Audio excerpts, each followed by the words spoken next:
Have you ever watched something that completely rewired your brain chemistry?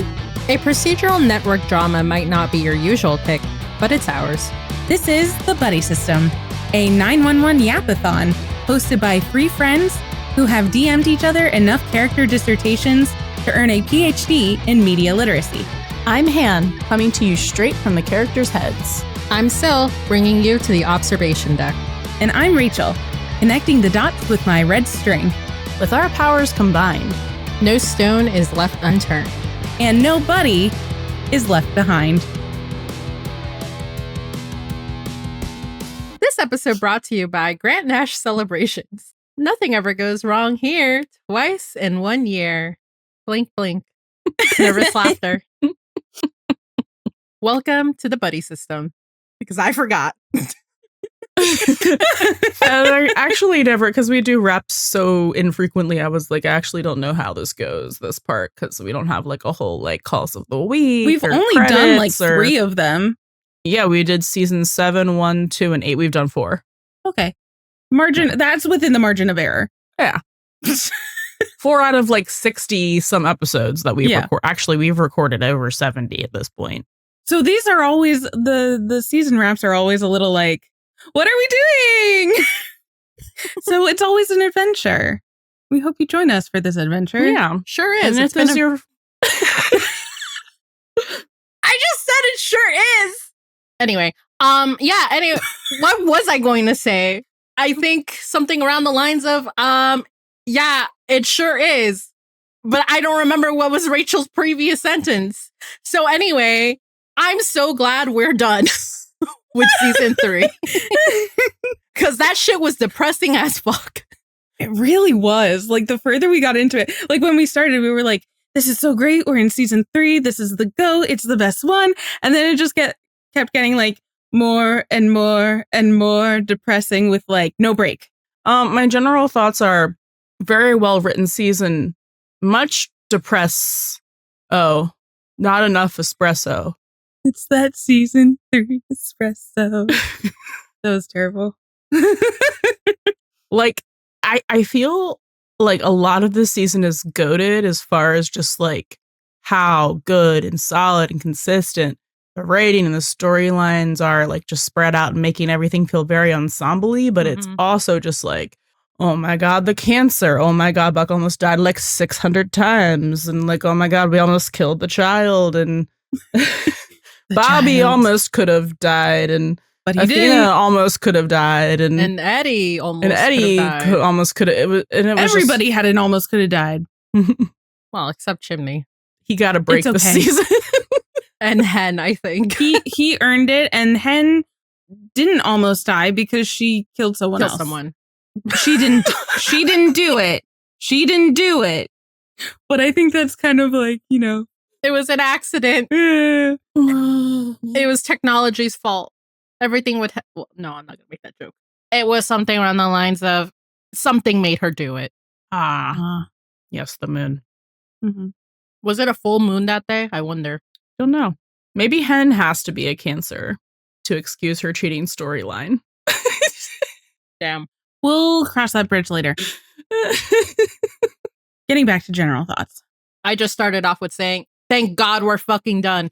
But yeah, but in all seriousness, I mean, like Han said, it's a good season because of the story, the storytelling, and the writing. I mean, we have the infamous Tsunami arc that everyone loves. We've got Eddie Begins, we got Athena Begins, which honestly is while I was doing the summaries, I did put it on briefly. Started bawling again. That's brave. Yeah, a lot of and it's really funny just sitting here now that we're done with season 3, especially after season 8, everything being recontextualized and all of that, because you know, Peepaw had to die because realism. So like, I don't know, it makes the season, maybe like as I was watching it like that first time before pre-Bobby death, maybe I enjoyed it a lot more because I didn't have to think about all these implications. I have a joke. I don't know. I have a joke in Athena's summary about all of that. with Bobby's death in the mix and having to watch that, like it's just it just made the season even more depressing than I think it really was, if that makes sense. It's like an extra layer of dirt on top of that already 40 Here we feet. go. Yeah. Take it away, Rachel. After that pun, I'm done. No, I'm sorry. That's the transition. I mean, oh, I'm so sorry. What are we gonna do now that we've gone past the well? There will still be puns, don't worry. No one was worried. I know. Wow. Okay. No one was like, finally, Rachel will be done, because everyone who knows you knows better. I never let go of a bit. No. I'm like the little cat in the poster that's like, hang on there. Anyways, what are my general thoughts? No, I think what you guys said, like this season has been so consistent in the writing, and maybe it is the best because it's so depressing. I mean, because it's just got so much interesting material to work with that they really put everybody through the ringer. Like no character came out like marked fully safe, right? I do think in the second half in the first half of the season there was a lot of that ensemble stuff that we loved, that like everybody's storylines were intertwined, and then in 3B, I think we said in a few episodes like it seemed like everybody was kind of like doing their own thing, which was still good. And I think that kind of helped by the season finale, like bringing everyone back in and everyone's storylines were much more interwoven. So that's kind of like an interesting thing to see how, you balance all of those different storylines and how they are like laced into each other and all of that. But yeah, it's like, it's so good because it's depressing. But that's like, I don't know. That's like one of the things that I don't know where I was going with there. I wanted to make it like positive, but that sounded like it was just going, no. No, you did it. And yeah, I don't know what else to say. I guess that's my thought. Really good. All right. Are we ready to move on? I think we should. All right. I love that. Save me. All right. Now it's time for superlatives, or most likely to. And I will describe this again, because if you do not go to school in the United States, I don't know if this is a thing outside of the United States. I should probably maybe look it up before the next wrap. You should ask before people. I explain it again. Actually, comment if this is the thing that you guys do in grade school, or like when you're graduating high school or whatever your version of high school is. They're like, hey, we're going to judge all of you and just pick out normally the most popular people and be like, you're most likely to succeed, most likely to be a movie star, most likely to blah, blah, blah, blah, blah. And it's normally positive things. Where's the fun in that? There's like class clown, which is like, sure, just like ways, it's basically like ways that people remember you, right? So we do this in our raps to be like, what's something that really stands out? If we were going to give away titles to our characters for the season, what would they be? That's what this section is. I think Rachel has some special ones. So I know we have a bunch for characters as well, but I was like, what else would be kind of funny? So I'm giving some superlatives to other characters, concepts, episodes as well, just like for funsies. So 309 Fallout gets the most haunting retroactive foreshadowy storyline because tomato It was great the first time. Started buddy system drinking game every time we say the word recontextualize. I didn't say it this time. I know. But yeah, it's like like watching Fallout after Contagion. I do not like it here. We don't like it. I don't like it. So yeah, most haunting in retrospect. So glad we got to revisit that. The Crow from 306 Monsters is having the best taste in hyperfixations because you wouldn't want to drop shiny things at Chimney Han's feet. Like, I don't know. So many He jokes. remembered him. He remembered him. He did. Well, he's a very memorable person. He is. He is. We love him in this house. Also, would be just like a really fun person if you were something that you knew was tied to superstitions. You know, like if crows are self-aware that they know that like they can be seen as lucky or unlucky, you're like, haha, this one. I Listen, will torture him. every character has something that haunts their narrative. Mm-hmm. Chimney's is just the crow. Just a crow. Damn, y'all. Good for him. Good for him. Yeah. He's so special. For everyone else. The lawsuit wins shortest lived divorce arc for two characters who aren't even married. And then I know you're going to love this one. The fire engine gets the best unlikely life raft in a tsunami. All right. I know those are stupid. Just thank you for bearing with me. Oh my God. All right. Now on to the people. The people's superlatives. We have Bobby for most likely to passive aggressively dad himself into a lawsuit. He dadded real hard. Sure did. He got personally served. He did. Singled out. Athena gets most likely to almost lose 3 husbands in 1 season. Yay! What great luck! Damn, we already started with the jokes. This is all jokes. All jokes, no breaks. Next, we have Maddie, who's most likely to use a love confession as Morse code. What a smart bean. She probably would too. Mm-hmm. Mm-hmm. Chimney, I thought long and hard about this. Most likely to give their little brother a metaphorical swirly. Yes.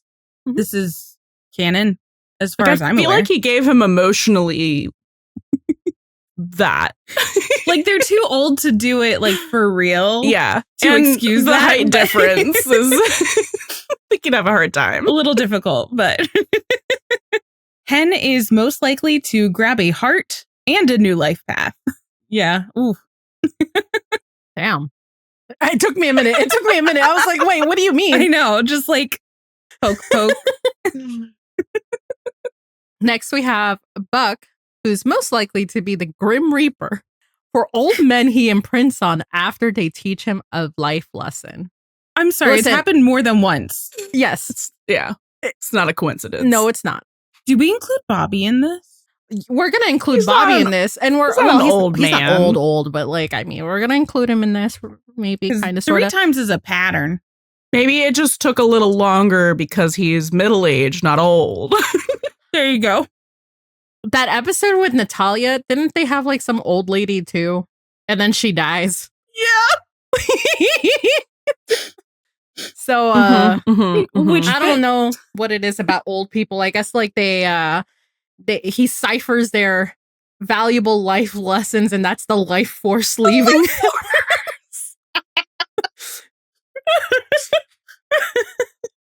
That's how he survives his NDEs. Oh my God. Anyway.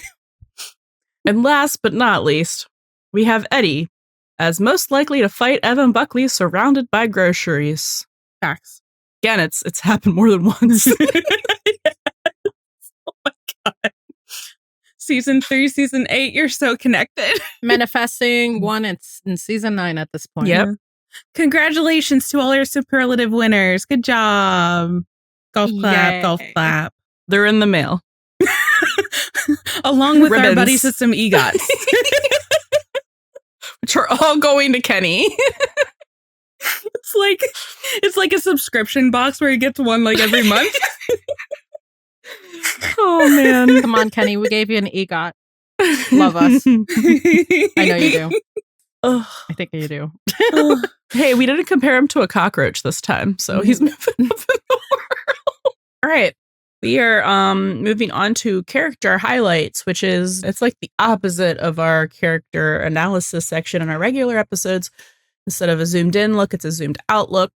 Syl's going to read beautiful summary for everyone. And they're so good.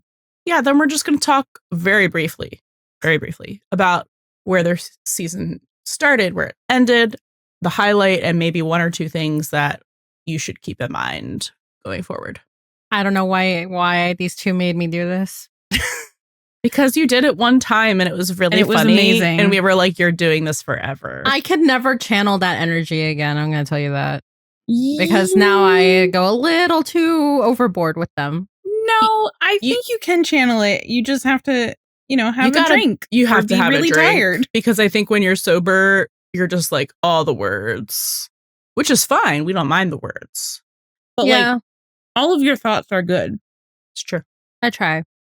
But full disclosure or disclaimer or whatever, really, this season was not fun. So there may be a little bit of some dark humor up in here. I don't know. I tried my best, man. Like I tried my best with what I was given. So here we go. So we are on Hen and Karen. So it's just not a good time for the Wilsons. It seems to be going great. They have their baby daddy all picked out for their growing family, and Karen is adorably emotional on her IVF treatments. But once the hits start coming, they don't stop coming, and they really don't stop coming. Basically, it's a lot of how Hen and Karen deal differently with the loss of their embryos and the life they were picturing so clearly. Hen is trying to pick up the pieces, but Karen's depressed and despondent, and neither of them can seem to reach the other. Just when you think it can't get any worse, it can. Hen's ambulance crashes into and kills a young and coming cellist.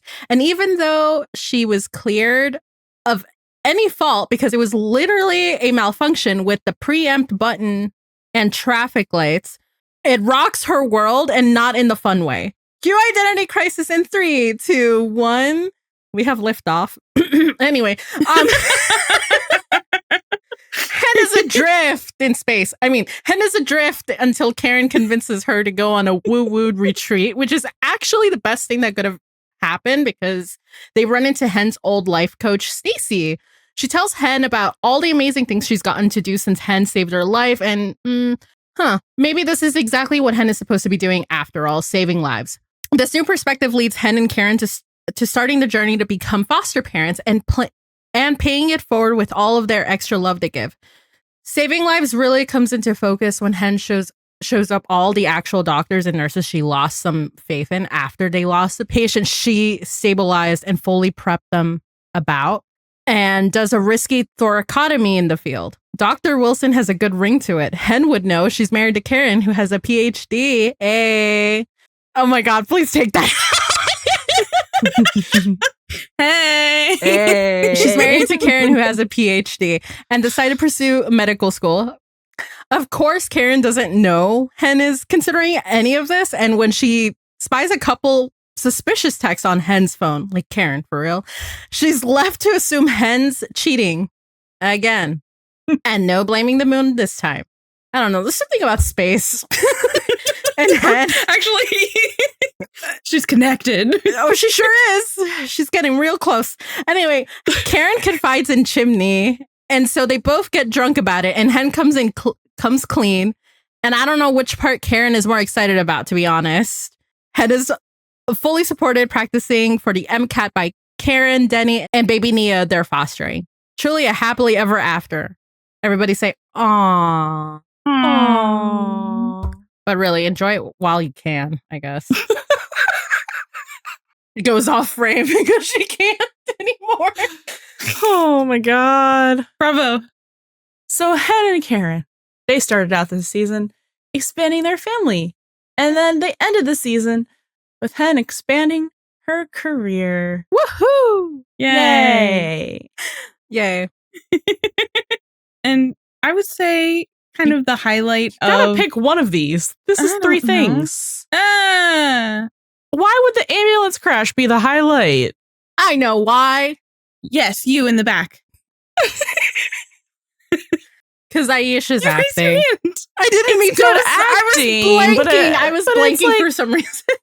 No, because like the ambulance is kind of like that was in the back of her mind when it came to the guy from the apartment building that the hospital lost. And then that's why she does. And then both of those were why she did the thoracotomy. So it like kind of perpetuated The domino effect. the domino effect. Okay, I'm just gonna disagree and say her highlight is like deciding to become a doctor. I'm not gonna say any of those things. For me, that's the highlight of her arc for the season for me. Yeah, I guess I was thinking highlight like big moment, not necessarily like Positive moment. yeah. I think we pick a positive moment normally.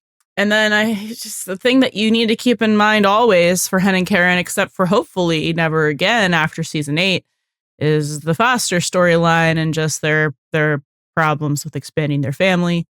Is it just it's the never ending story? Anyway, Yeah. that's that. All right, on to Josh. Okay, so Josh really just wants love, fam. After poker night with Maddie and Chimney, where he's one of the sad solos along with Buck, jury's still out on whether it really was a setup or not, but the flirting was totally happening, okay? Josh decides he's single and ready to mingle. So he's back on those dating apps and swiping as he goes. Swiper, no swiping. And even without a red flag in sight, the guy texted in full sentences, for Christ's sake. Josh wins every worst first date competition when he's brutally attacked by his date, Greg, leaving him feeling foolish and destined to be alone. Wow. Harsh. In Josh's mind. On the upside, at least it wasn't because of Josh himself.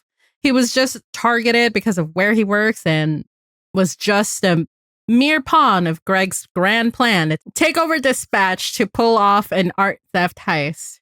Wee-hoo? Josh really shows the criminals whose house they're in when Team Dispatch turns the tables on the status quo and overtakes their captors. Avengers who?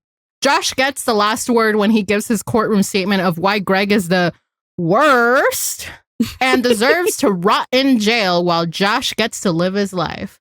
Move on and forget about... Wait, what's his name? See, already forgotten. Hair flip. Insert hair flip here. Woo. I know Syl was talking, but I heard Rachel that entire time. Sorry. It's okay. It's probably going to be the same with mine for Maddie. I can't wait. Beautiful. So, Josh started the gay best friend. He ended with his own storyline. Yay. Yay. Yay. Again. Again. Another. Snap. Can't. I'm sorry. The highlight of his arc for me was taking his power back after it was taken from him. He went yoink. No. He used his voice. Let's go. He did. Your he found his voice. Matters. It does matter. I mean, yeah, I think that is the highlight of the singular arc that he had. But it's good. It is good. He should have another. He should have more. Something to keep in mind. Josh is really later. good at his job. He is. And also, we should give him more storylines. Just keep that in mind. And he's also really good at advice. Sometimes better than others. But he doles out a lot of advice. Let's just say that. He doesn't know that his Glee advice was about Eddie. He doesn't know that. So that was not good advice. I don't know. I guess we can keep in mind he's also kind of invested in his solo counterpart's love life also. Yes. So I guess that's a thing. Yeah. Works. Even though it's gay on gay violence for the actual who should be his counterpart's love interest. But anyway. Chimney. Chim Charoo. Oh, Chimney. So Chimney, the one and only true Disney prince of the season. But for crows, honestly, I think 911. Maybe he's channeling his Maleficent. I don't fucking know, except I think that was a raven. Was it?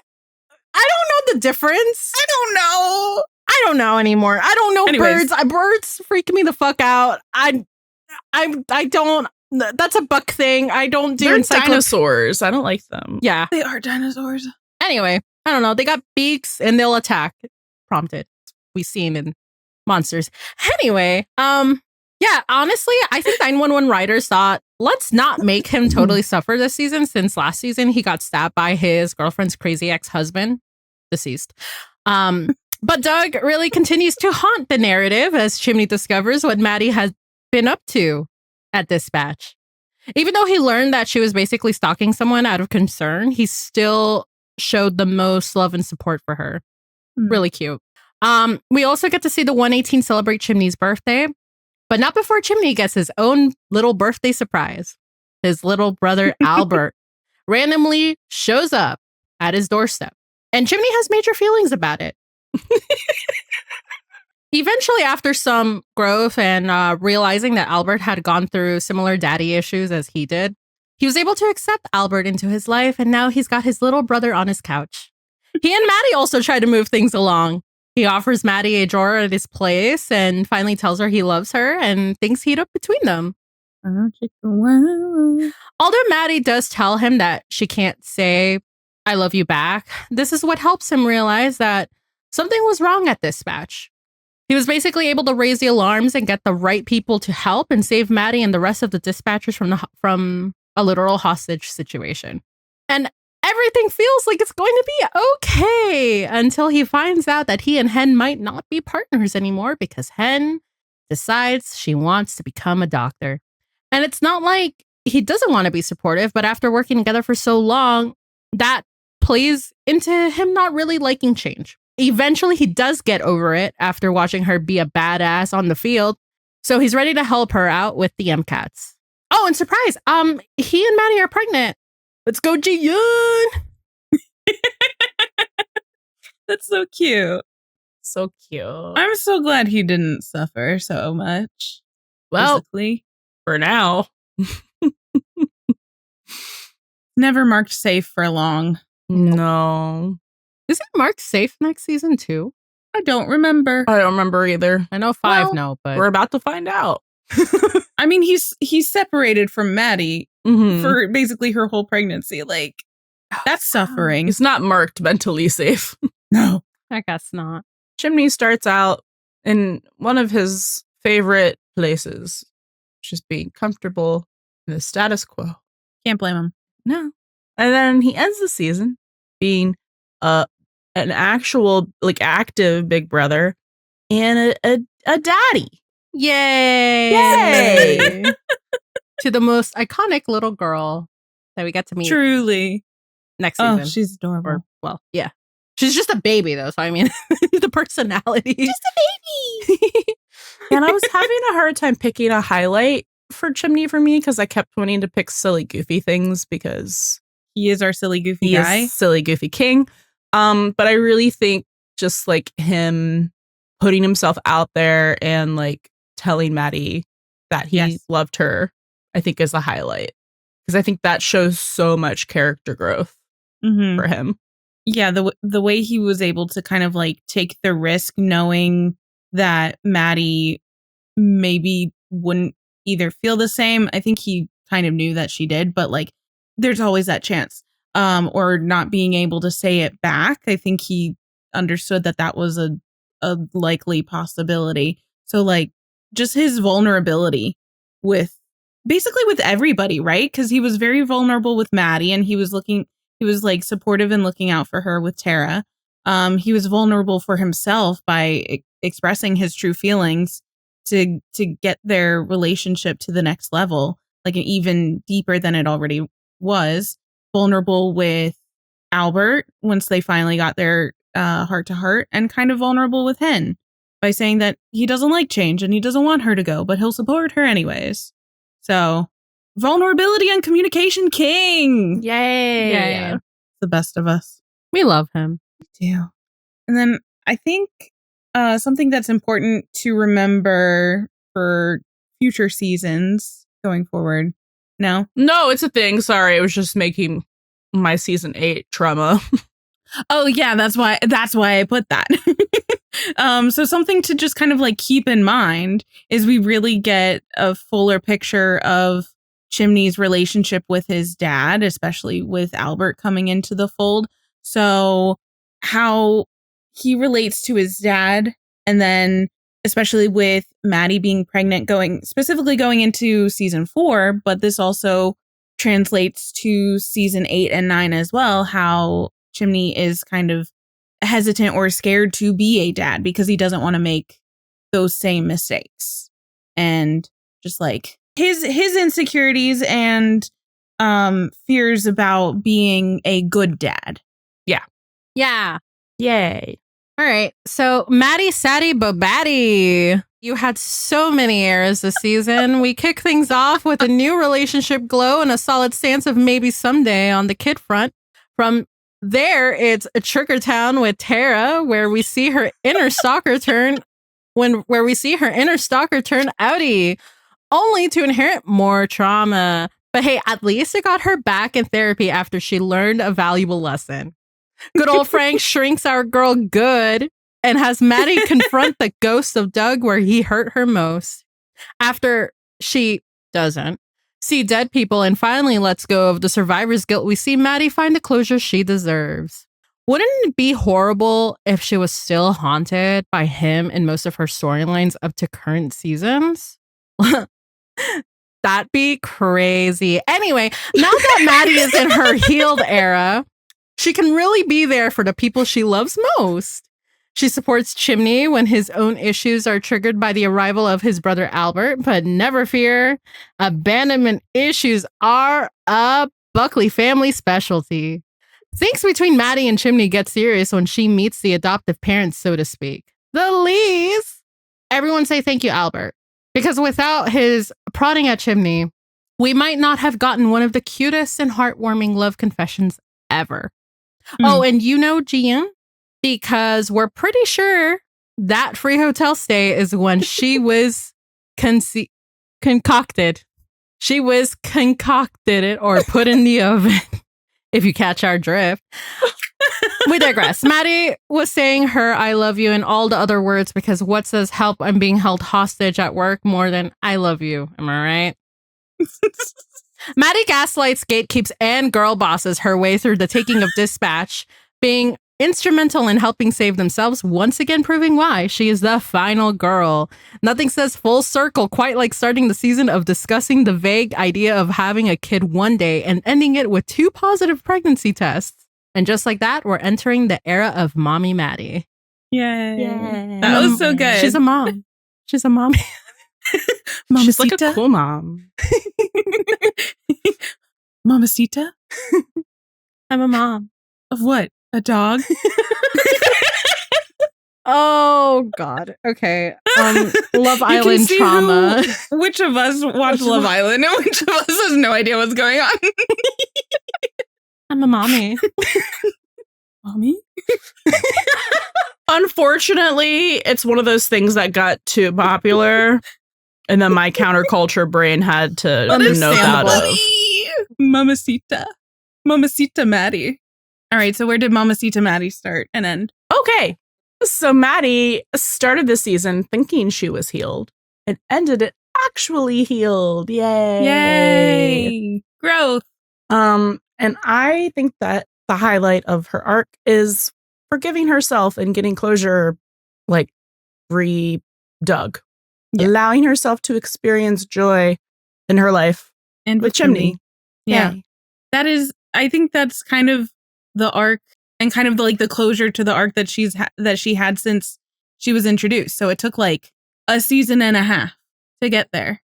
But like that also kind of seems like a normal length of time. Like it seems, I hate to throw out the realistic word, but it seems like realistic for like, you know, an actual person, not a fictional character to like do that, you know? Like that makes sense. And now she's living her best life for a while. Yeah. A couple things that are super important to remember for later is, she's pregnant for the first time. And it will happen again. And there's also a lot of stuff about in seasons 4 and 5 surrounding this for Maddie. So it really, so now that like Maddie is healed from Doug, pregnancy and being a mom, Mamacita, is going to be take the forefront. All right, you're done with the mamacitas. I will not call Athena Mamacita. No. That was like 12 mamacitas in a 5-minute time period. It's just so fun. No. Agree to disagree. Sweet May. Growing up before our very own eyes, we remember when she was just a youngin'. But back to the present where May is stressing over impending college applications and figuring out her future right the fuck now. But those priorities get washed to the side when Athena tasks May with keeping a very injured lady alive in the midst of a pileup due to the tsunami.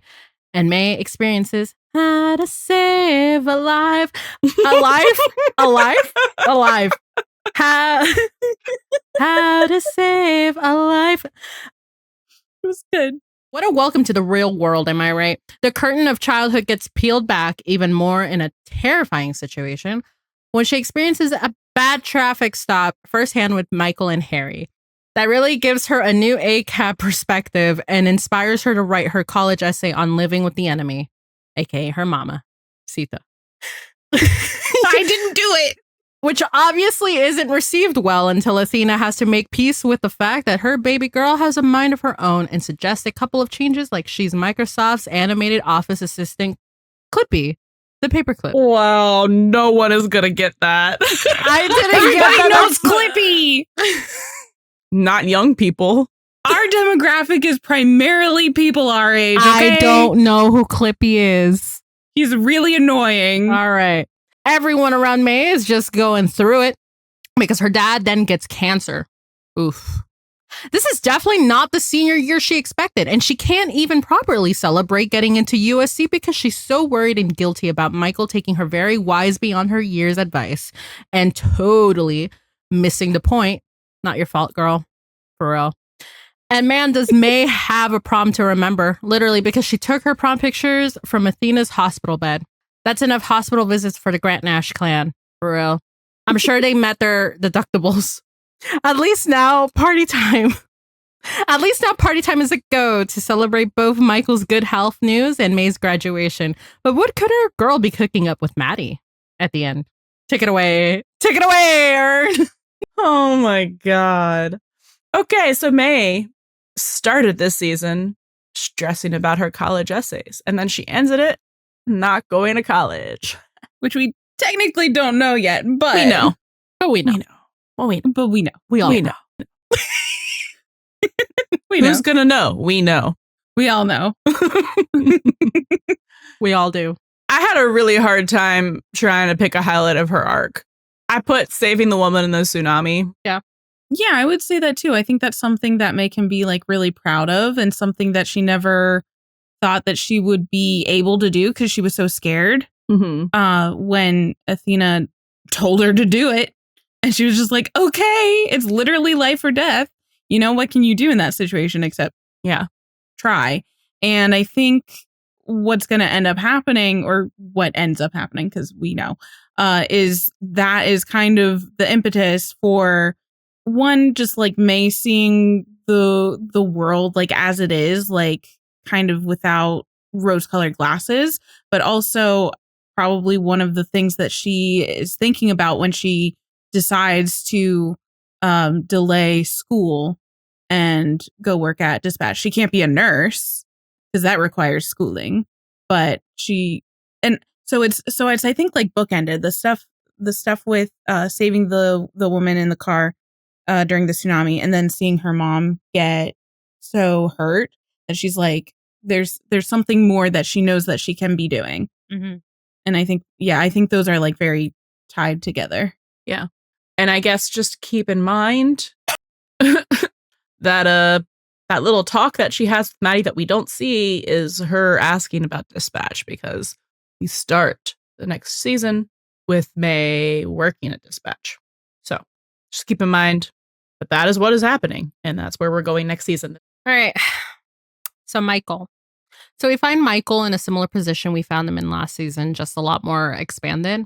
Specifically, I'm talking about Broken from season 2, where he and Harry had that argument. Harry ran to Bobby, and Bobby accused him of basically nonsense, really. But you know what? At the time he was going through it, a breakup and everything all became forgiven.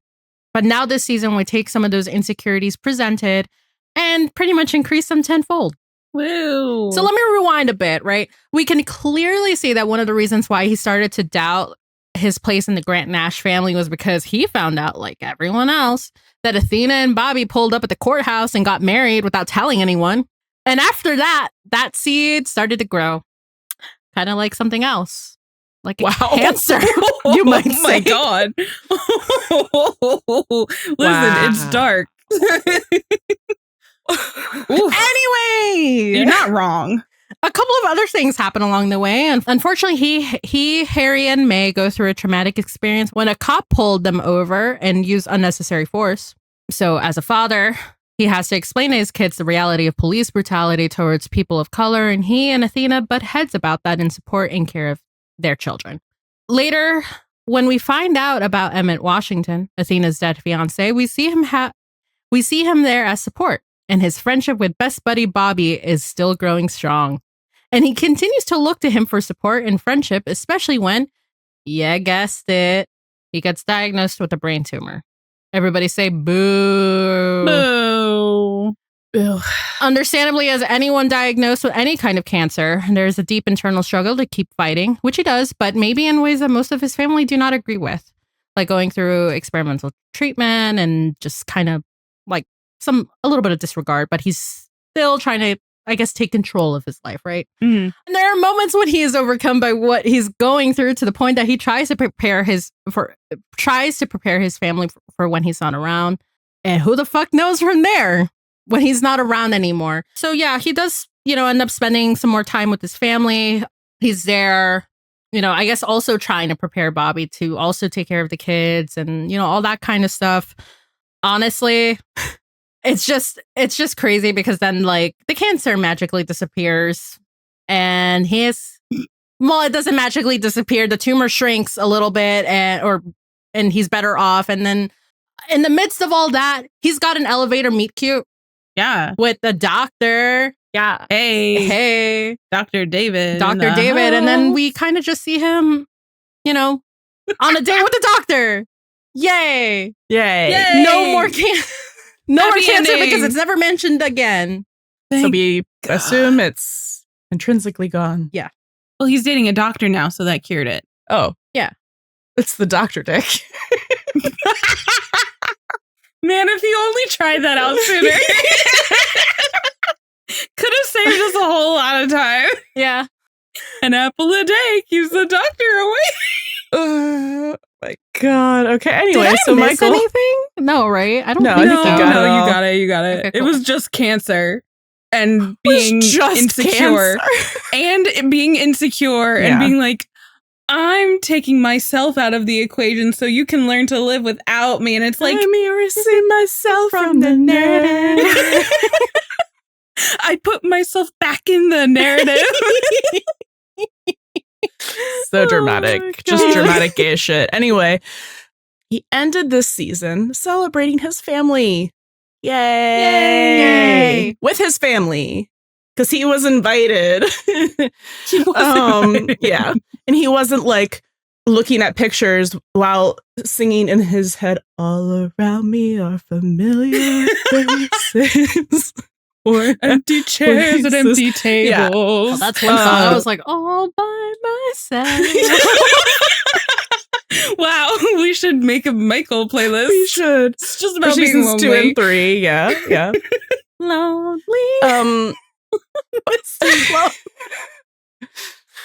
Why is it the Michael section that's getting us? I personally put the highlight of his arc being the second meet cute where he does it on purpose, right? Oh yeah, that was smooth. Because like meet cutes like inherently are like by accident, but he like chose to be like, yes, now I want to like open myself up, to this possibility again. So I made that his highlight.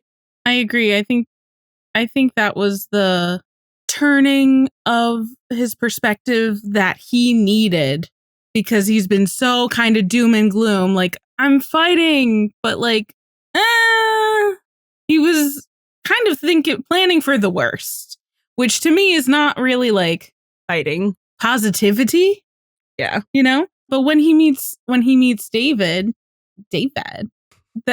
And David, like when they're stuck in the elevator, David says something about like looking on the bright side. And I'm like, yes, this is what Michael needs. Yes. To look on the bright side, actually. And like understand that he's not being forced out of his family, that he has a place with them too. Yeah.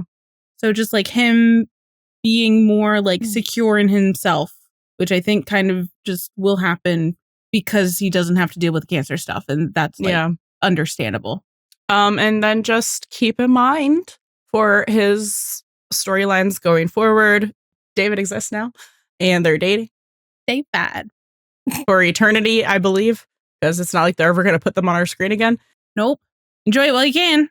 And just, you know, the progression of his relationship with Bobby and like how that has progressed and how it will keep continuing to grow. How they get to be besties. Mm-hmm.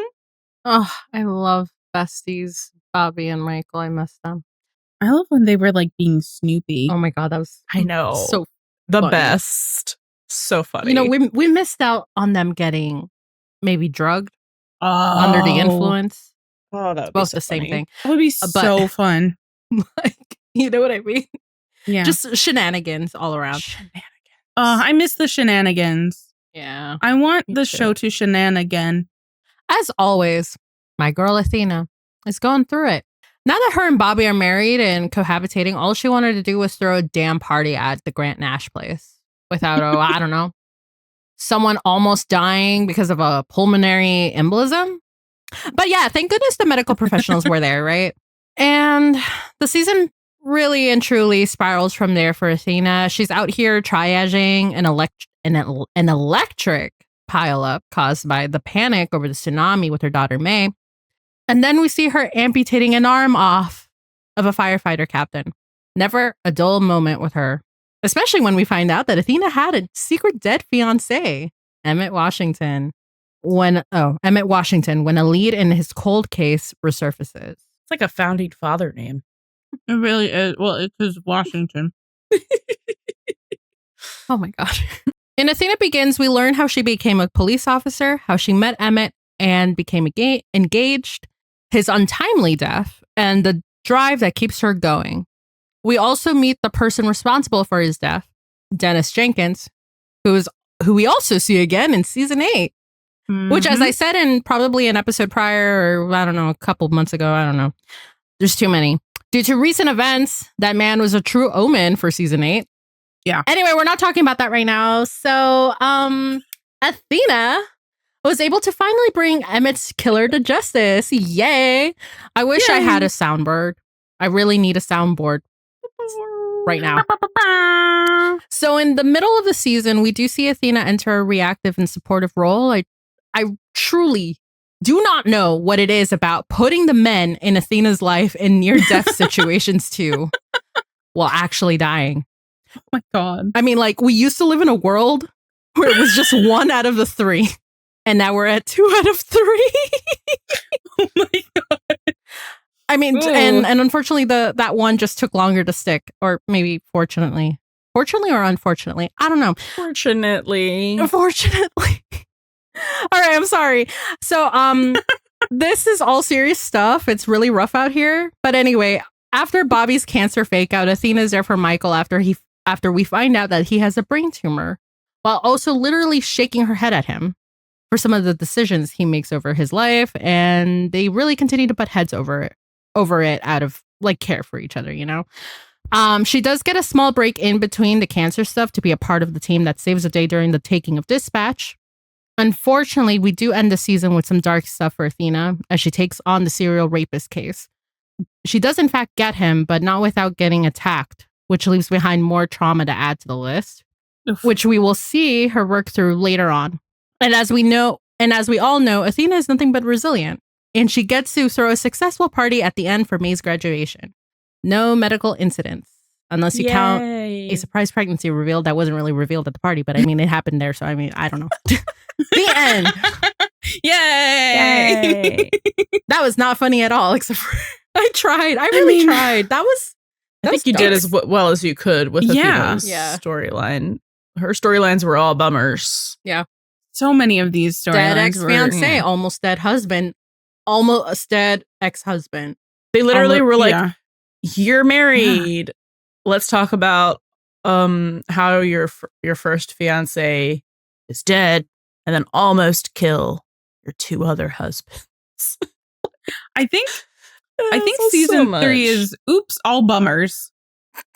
Yeah, I think that's just how this is. a little bit, But like they're for her, for sure. they're good to watch, but like, oh. So Athena started the season newlywed bliss. Ended the season recovering from an assault. So let me see. At least she gets to spend extra time with Bobby. Yeah, she needs to get that time in. Oh. Wow. I'm sorry. Wow. I don't know what you want from me. It's 1:30 a.m. Why do you feel like you're running out of time? Fight night. I put for me, the highlight of her arc was Athena Begins, like as a whole, but Yes. like solving the cold case and like finding the closure for the death of Emmett. Even though that man keeps coming back around. Yeah, I mean, I think she found like as much closure as she could. I said that weird, didn't I? Closure? No, you said closure. Keep talking. I think she found as much closure as she could with the case resurfacing and everything like that. And I mean, I think that she was still doing okay. I don't think that like really moved her forward in significant ways because she had already like tried to put it in a box, but at least this way, like she's able to honor him like more outwardly, and like Bobby and the rest of her family are able to like know her even better, which I think is lovely. I think it is a lot of closure because she talks about it in the episode, how she was just wandering around for all these years, just like looking at people, like wondering if that's the person. Oh, yeah. So I think it is closure in the fact that like of just literally her doing her job, but doing her job in the way that she could for Emmett. Like he's gone. She can't bring him back, but she can, solve that case. He very much fuels her purpose and her purpose for her job. Yeah. Which is so much of her. And then just a couple things to remember, like moving forward with Athena's storylines. I was really on it with the fucking alliteration tonight. The reverberating ramifications of the realtor rapist. Ooh, snaps.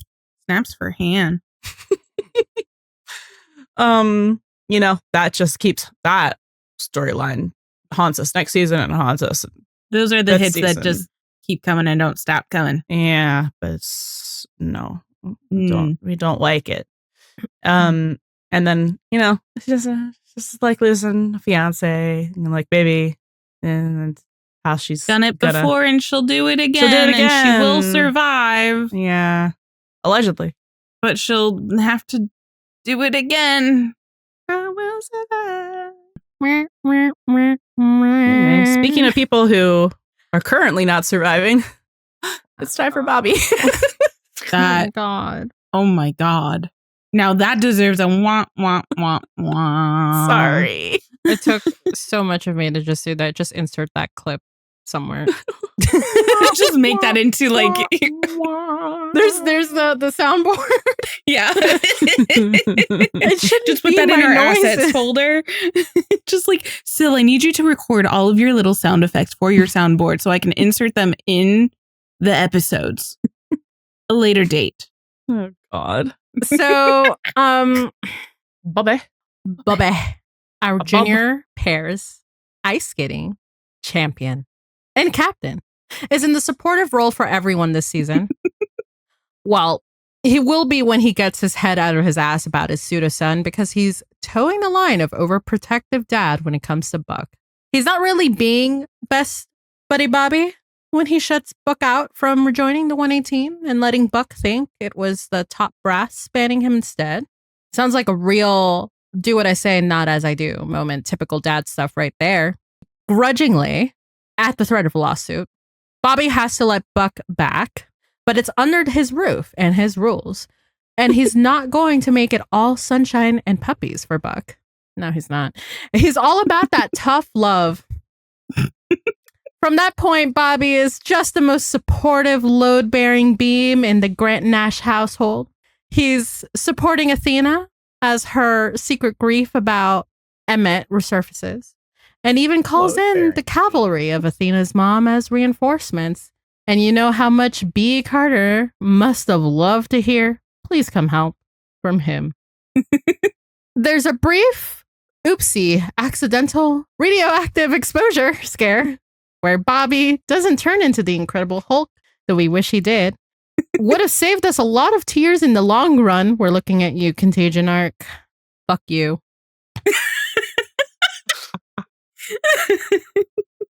But it was all a false alarm. Not fucking alarm. But, the last hurrah. But it was all a false alarm, and now Bobby's trying to best support Michael, who is actually sick, and Michael doesn't make it easy for him. Honestly, Bobby kind of feels so attacked right now, and he's just trying his best, okay? Eventually, they have a heart-to-heart, and Bobby understands that Michael wants Bobby to be the best one to help carry on his legacy, and they're best bro dads again. Yay! That was so much exaggeration in the yay.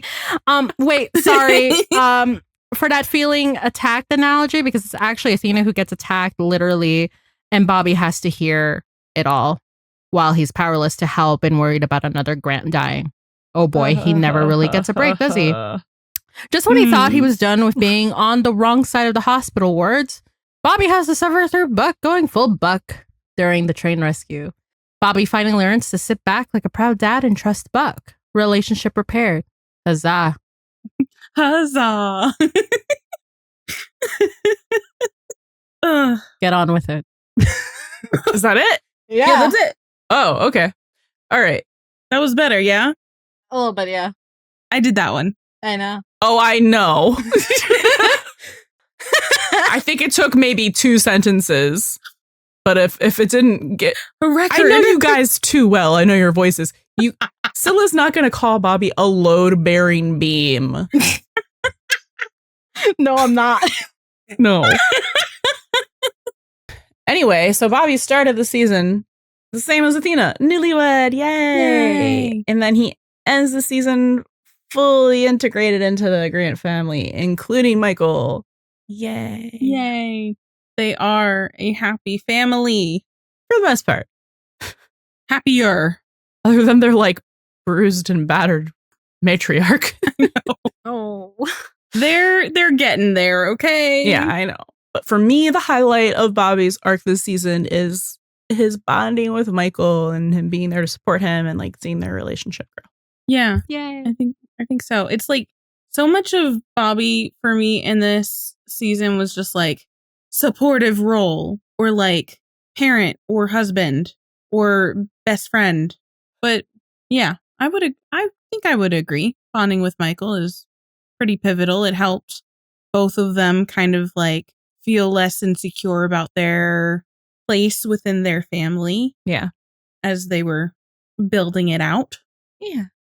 Building a stronger foundation, if you will. Michael's an architect. It doesn't matter. That house burns down at the end. Okay. So, well, not at the end of the season, but at the end of season 7. But you know what I mean. You know, it's okay. For now. If you guys have less of a bummer of things to look out for, please let me know, because the only one I have written down is look out for the Fallout parallel in season 8. Which I think we detailed pretty thoroughly in our 309 episode. We did, but in case you didn't listen to that one. Yeah. I guess also look out for Athena marital issues. Mm-hmm. Yeah, like how they communicate or lack thereof. Lack of communication going forward. When they're not on the same page. Yeah. Mm-hmm. All right. Oh boy. Buckaroo. Okay, so Blood Thinner Boy. Buck starts this season with passing his firefighter recertification test, which he had to take after having his leg crushed from the fire truck from last season. Athena and Bobby throw him a congratulations party with the entire fire fam at the Grant Nash house. Unfortunately, because nothing can ever be easy for him. Something about trials and tribulations, am I right? He almost dies at the party because he's got a couple of blood clots and one of them hit his lungs mid-sentence. What a sight that was. So Buck is very bummed because Bobby won't let him have his job back. And these turn of events lead to him having to look after Christopher for the day. And he's recovering from his emotional and physical blows. It truly doesn't end for him, huh? He's had his ups and now we are at his downs once again. Kind of like a wave, right? Well, Buck and Christopher were having a nice day out at Oceanside Park at the Santa Monica Pier when suddenly a wild tsunami appears. Buck tried his best to protect Christopher, but at some point they get separated. After a harrowing search for Chris with no success, Buck was ready to face the music and let Eddie know what had happened. But thankfully, everything worked out in the end because Christopher was found and Eddie said words to him that ended up being the life raft that got him home. To be seen, to be found. And what I really mean is, while Buck tries to beat himself up over losing Christopher during the tsunami, Eddie was there to reassure him and that there's nobody else in the world that he trusts with his son more than Buck. Everyone say, "Aww." Aww. Unfortunately, we entered the lawsuit era and the Buddie divorce era 1.0, which includes them fighting in the middle of a grocery store because somebody, Buck, was not emotionally or physically available to somebody else, Eddie. Because Bobby continues to block Buck actively from being a firefighter, he tries other means to get his job back, which includes hiring a smarmy lawyer, which IRL, he was actually kind of good at his job. I mean, yeah. Yeah. The arbitration hearing was not pretty as his lawyer used all of the personal information that Buck gave him to reach a very generous settlement while also kind of like taking shots at, well, not taking shots at, but really airing everyone's personal business at the arbitration hearing. But anyway, Buck wouldn't take the money and he tried to make amends because firefighting really is his life and he truly loves his job and it's really important to him. So Bobby does let him back, but he's forced to be like man behind and deal with like kids that visit the fire station during Halloween. At least Eddie finally caves in.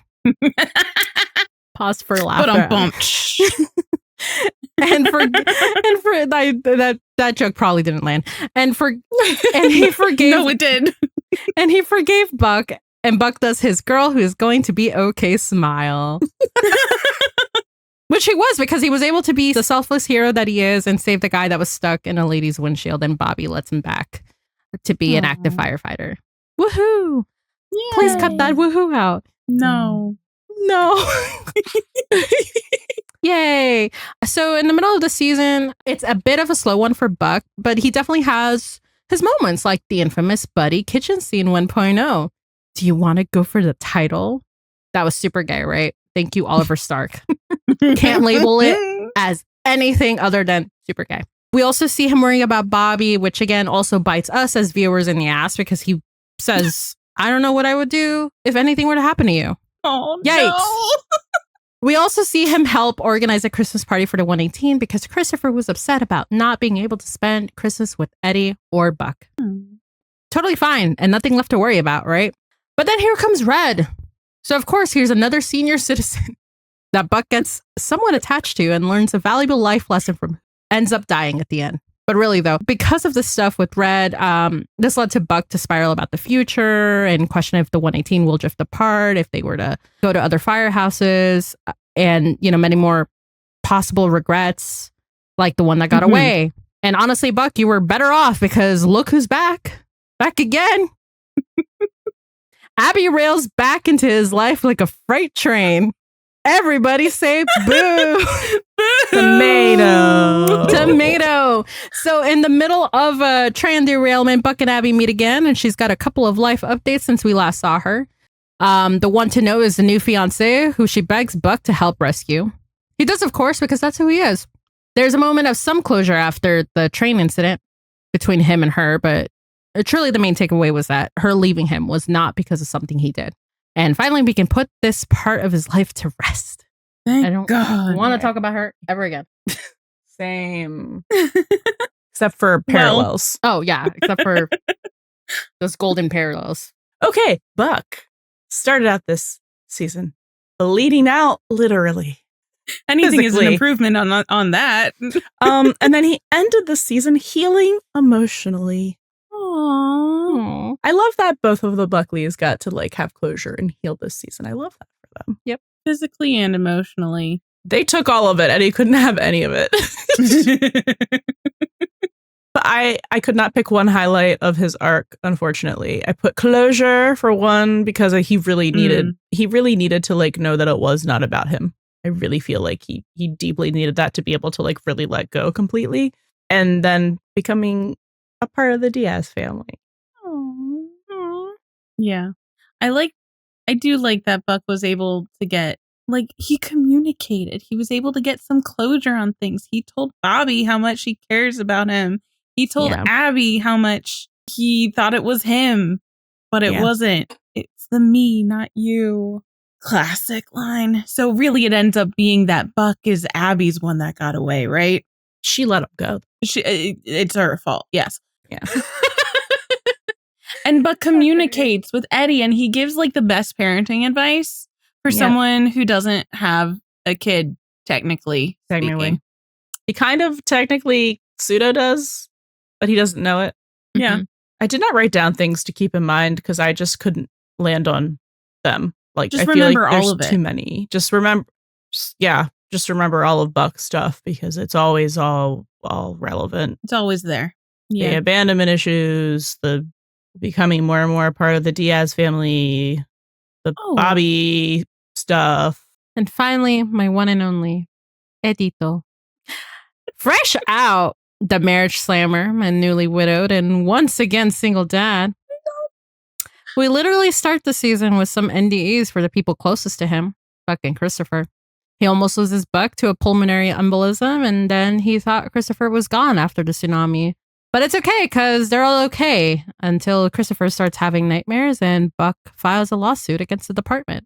So he's left with literally no one to talk to except Lena, who honestly was not the best influence as she introduces him to the world of Fight Club. Because nothing says, gee, everything sure is going swell, like pummeling half-naked dudes, to regain some sense of control when your life is swirling in a whirlpool of chaos. My God. Meanwhile, shut up. Meanwhile, crash out on aisle 3, Eddie at some point gets arrested after some asshole accuses him of abusing the handicap parking, and Eddie takes a swing at him. Honestly, he deserved it. But anyway, I don't know. I approve of all crimes that Eddie commits because he's got a silver star and okay, Buck. That's the most Buck-coded you've ever been. Eddie will never do anything illegal. He's got a silver star. Come on. All right. So, Eddie takes a swing at him, and that was one minor inconvenience too far. Buck finds out he's in the doghouse. Woof, woof. When his husband calls him a bad boy in front of the entire family, the grocery store, and God. He boops him on the nose and everything. With the finger? Bad boy. Yes.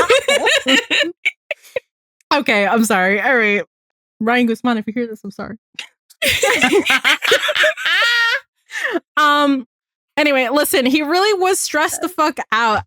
Either way, this fight is short-lived after Buck bats his pretty blue goo-goo eyes, makes a couple of quips, and an endearing apology, and Eddie folds.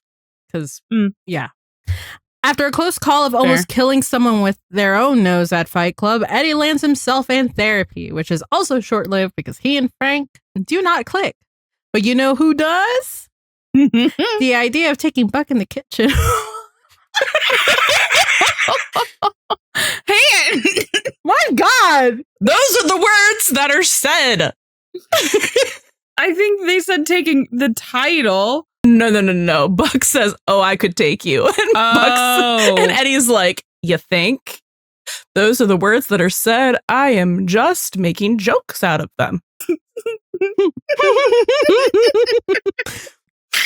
But you know who does? The idea of taking Buck in the kitchen while they drink some beers, grab some belts, and rigorously partake in some video games.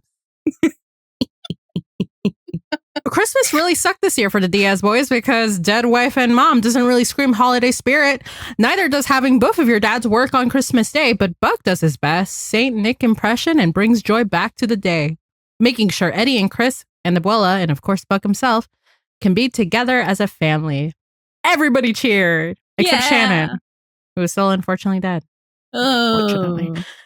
The Buckley Diaz family and the 118 chosen family is further cemented when Buck proclaims, "This is Eddie's house. I'm not really a guest here." And the same episode that Eddie says, "This is the family we choose." And we love that for them. Later in the season, Eddie attends a parent-teacher night at Christopher's school. And because Eddie wants to know that he's a good father, this is probably the best place to hear it. This is where he meets Christopher's English teacher, Ana Flores, where she pretty much gives him the compliments that he needed to hear. Anyway, he royally screws up any chance he'd have to be a teacher's pet, if you know what I mean, because he gets a call from the school and learns that Christopher tried riding a skateboard and injured himself. After flying off the handle at Anna and being told he's a liar by his son, my dude, that's harsh, Eddie pays a visit to Buck's parenting corner, which is just Buck's kitchen counter, because where else? And get some advice how to Jim Abbott the situation and balance his instincts to be overprotective dad with giving Chris the freedom he's looking for as he grows up, and that's on good parenting. Eddie and Chris strike up a deal to try new things together. Obviously, this includes the whole family because Buck got inspired to build an accessible skateboard and they all ride off happily into the sunset. The end. Until, oops, guess who gets themselves buried alive? That was bad. Sorry. I apologize in advance to the listeners. I mean, we could have kept it in. I don't really give a shit anymore. Just so everybody knows, it's 2 a.m. On a Thursday. On a Thursday. Anyway, Eddie also gets his own Beacons episode this season, where we learn about his life when Christopher was born, how he got his silver star, his failing marriage with Shannon, and a deeper dive into the Diaz family dynamics. Spoiler alert, it's all awful. Eddie is much too kind and loving to hold the vitriol in his heart that his parents deserve, but we will continue to be, here at the Buddy System, the number one Helena and Ramon Diaz haters until we die. I know that's right. And while we are taken through these flashbacks, my boy is trapped 40 feet under wet earth as he attempts to rescue a child that was trapped in a well. As a result, we get the official Ken and Blessed Buddy edit from our very own Staff 911 editors. He does birth himself out, by the way. Straight delivers himself like the Prince of Egypt. Spoiler alert, if you haven't seen these episodes a million times like I have. I feel like you might need to put a space in there. I just read it like a run-on. Last but certainly not least, we see Sass Master 3000 pop the fuck out when Buck tries to play martyr for a man named Sam because his fiance's Abby. He does not like green eggs and ham, Abby. He does not like them, Sam I am. But through it all, Eddie has his back, even though he's probably seething about how he just put this idiot in his will.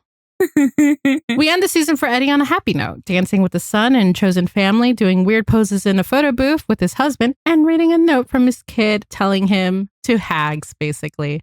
And if people don't know what that is, I'm assuming it might be any millennial or... Well, actually, look, it just means have a great summer, okay? If you don't know or remember what it is. You write it in people's yearbooks, yeah. So hags. Have a great summer. Bye, Dad.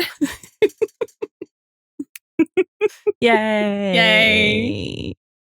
Okay, so Eddie started the season burying his feelings. Oh my God. Oh, the 2 a.m. really hitting us now. I know it's written somewhere. It's just appropriate for 2 a.m. He ended the season still burying them. But literally sometimes too for fun. I mean, yes.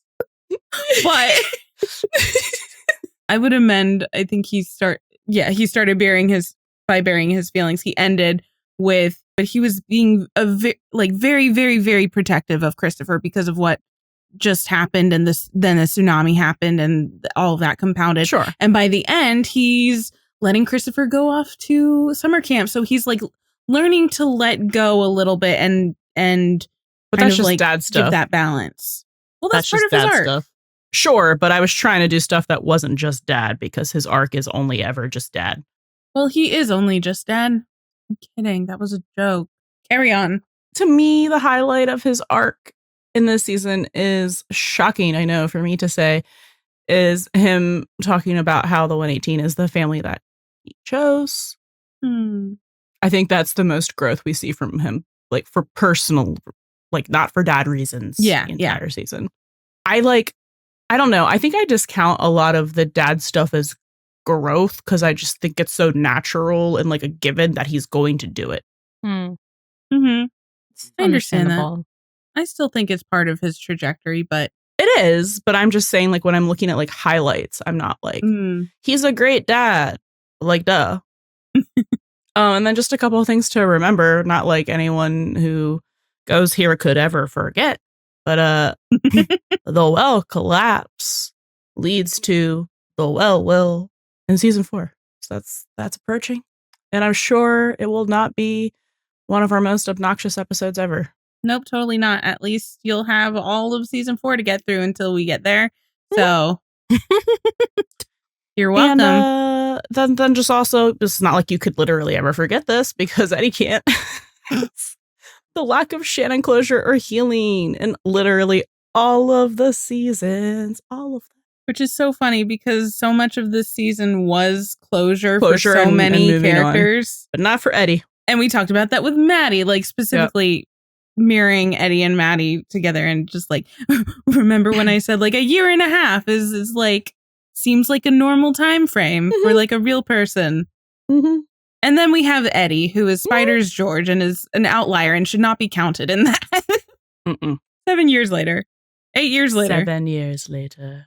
Okay. I think that concludes our character highlights. Sorry in advance. I think that those were beautiful and I enjoyed them thoroughly. Me too. Thank you. Thanks. Okay. This is our, unless you guys have a lot of stuff written down, a very short look at the highlights of Buddie. Because like we gotta have a Buddie section. We're the fucking Buddie system. Where else are we gonna talk about it? Exactly. So I have dubbed this into 10 parts, 10 acts, if you will, for the season. Oh my God. God, that man cooked. I'm never gonna forget that line. The trials and tribulations of Buddie in 10 acts so far for season 3. Or I want to call it the trials and triumphs because this isn't all bad things. It's actually mostly positive things, I think. Yeah, trials and triumphs of Buddie in 10 acts for season 3. Hopefully we could amend that. Season 9. Anyway. Yes. Act 1. You're the father. That's it. That's like the beginning of the season. It's just the show going. Buck is Christopher's dad. Buck is Christopher's dad. Buck is Christopher's dad. We talked about this in all of our episodes. I don't need to elaborate on this. Yeah. You guys want to elaborate, just stop me. Okay. I mean, that's basically like illustrated with just Eddie giving Christopher to Buck to make him feel better. And it's just like, here you go. Here's our kid. His grand gesture. Like always. Always.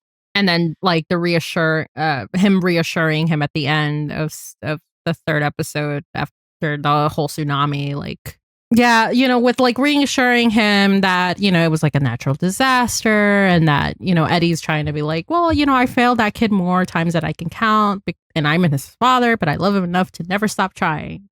And I know you do too, Buck. It's like he loves him like a father. Yeah. Crazy. What was that about the family you choose? So crazy. Crazy work. Which brings us to our first trial. Act 2. You're a deadbeat dad. Total 180. There's like, nobody in this world I trust more with my son. Where's the child support, motherfucker? I've come to collect.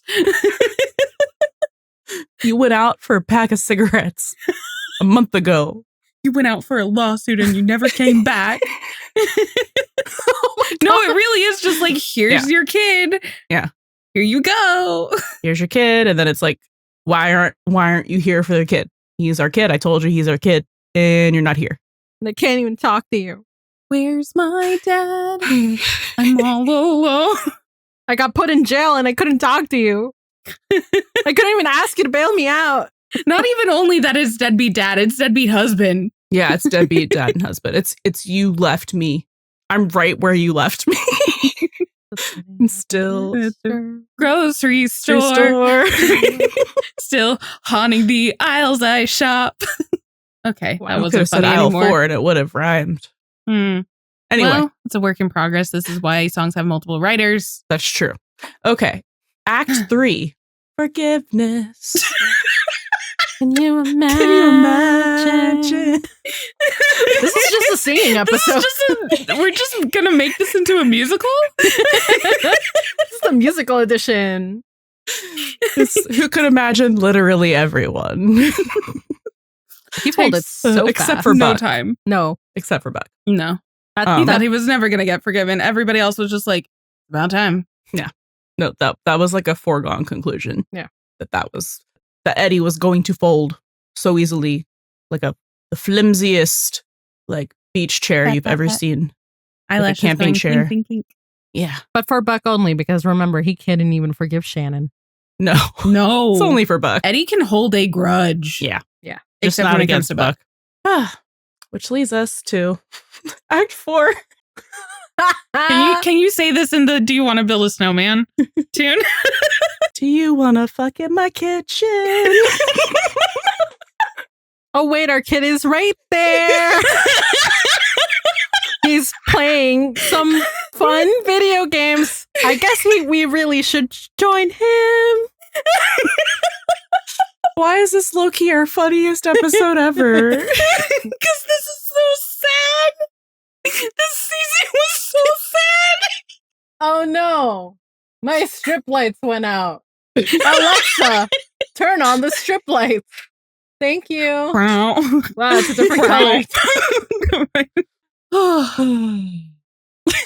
I don't need to elaborate. We all know that's Super the gay. kitchen. It's The super kitchen. gay. It's a super gay kitchen scene. Anyway. And family fun. So the family fun was in the room and had to be. Yeah. Yeah. It was Because otherwise they would have fucked in the kitchen. this is a PG-13 show. And in that room, it had to be at least PG. Yeah. In the room where it didn't happen. I want to be in the kitchen where it happens. The kitchen where it happens. This is so bad. Come on. Okay. This is actually so good. Act 5. This is not as funny at all. Buckley Diaz's first Christmas. Because it is their first Christmas together as a family. Because last Christmas, Buck was not with them because Shannon was there. Now she's dead. So now she's dead, and like Eddie and Chris are sad about that, but like Buck is still giving them the magic of Christmas. This is giving. She's dead. Isn't that great? Last Christmas, I had a my wife. But the very next day, she Our got listeners are going to be like, what the fuck is this? What were you all on? Nothing. Nothing. It's the time. It's the time. And this season just depressing. Act 6. I live here. Can't think of a good one. No, it's just No, I live here. It's just he lives there. Do you want the house to Wait, actually, to the first, second, third floor? Oh my god. Yeah, no, I promise because none of this is a metaphor. Just want you to come inside. but never enter through the back door. It's like, this is Eddie's house. I'm not really a guest here. I live here. You should know that. Act 7. Let's make our kid a skater boy. You said, "See you later, boy." I didn't try to make most of these songs. Well, it works. I don't need to elaborate on that one.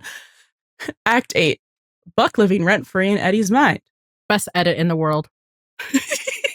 Official 911 buddy edit.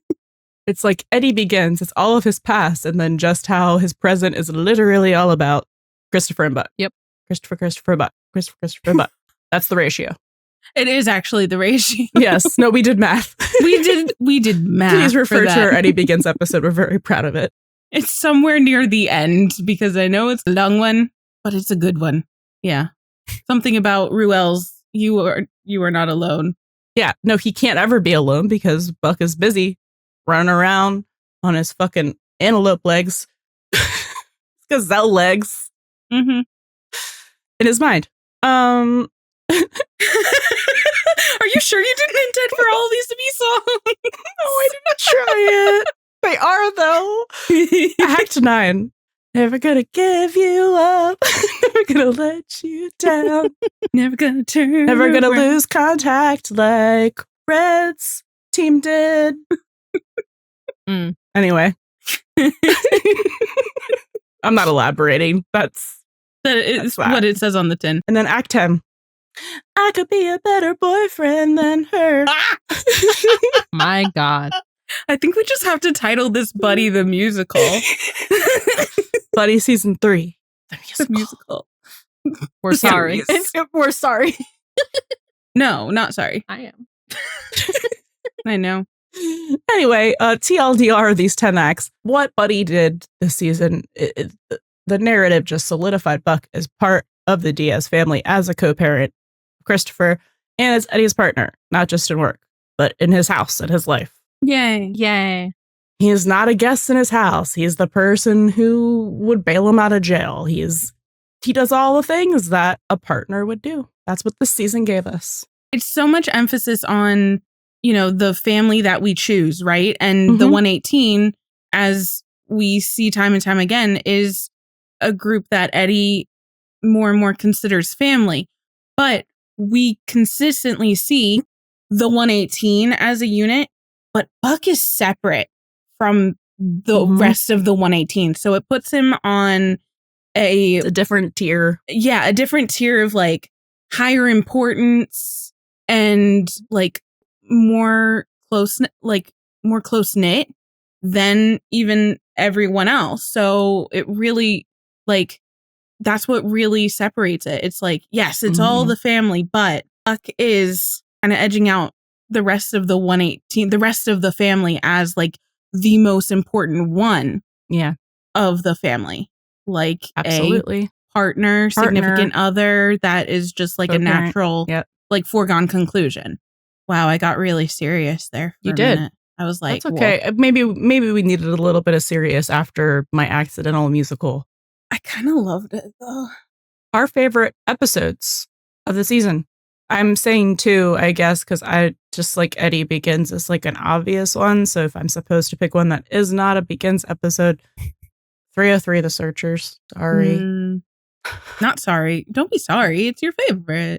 It just feels like very basic bitch, but like it's got everything. It's got everything. This club has everything. NDEs, natural disasters, love confessions that aren't love confessions. It's I can't not say this. Like I am a number 1 Eddie lover over here. I know they also love Eddie, but I'm the number 1 anyway. So Whoa. No, I mean that's fair. Whatever. You can argue with me about it later. I don't care. Anyway, Eddie Begins, of course. Want to duke it out in the ring? No, I don't. Kidding. Want to go for the title? I already went for the title. I won. Anyway, my other favorite episode is What's Next, for the whimsy and feeling like we're back to 911, because honestly, that back half, this whole season, whimsy. I keep saying it. It was just a bummer. So the season finale is my other favorite. Rachel, you have 2.5 minutes. It's so hard. I don't like. I know last time I was like, I didn't write anything down. The season last time, and I did it again. Well, that was season 8. I mean, I think that's just the recency bias. Yeah, I wrote down 7. You can pick 3. I'll be generous. Eddie Begins is for all of us. So besides Eddie Begins, I would probably say, they're also depressing though. Monsters isn't technically. Monsters is a good one. I didn't have that written down. I mean, honestly, I might have to say like All Out is a top one for me. Seize the Day and Fools. I think that's a good, like the ones that I kept gravitating towards were like Malfunction, Fallout, Seize the Day, and Fools. I think that just kind of like encompasses a lot of different storylines. Good episodes. Good options. Yeah. That was 5 episodes. I told you could have 3. We're moving on. Top 3 moments of the season. This was, I had to literally just write down shit because I was like, I can't think about this for too long or I won't be able to do it.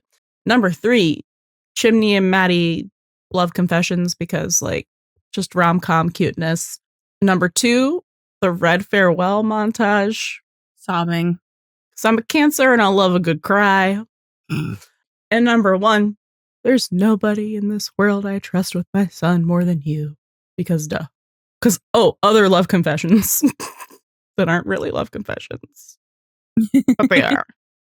For me, coming in at 3 is the ambulance crash with Hen. I like to cry. That's the one that just makes me bawl. I also know Aristotle. Anyway, that was bad.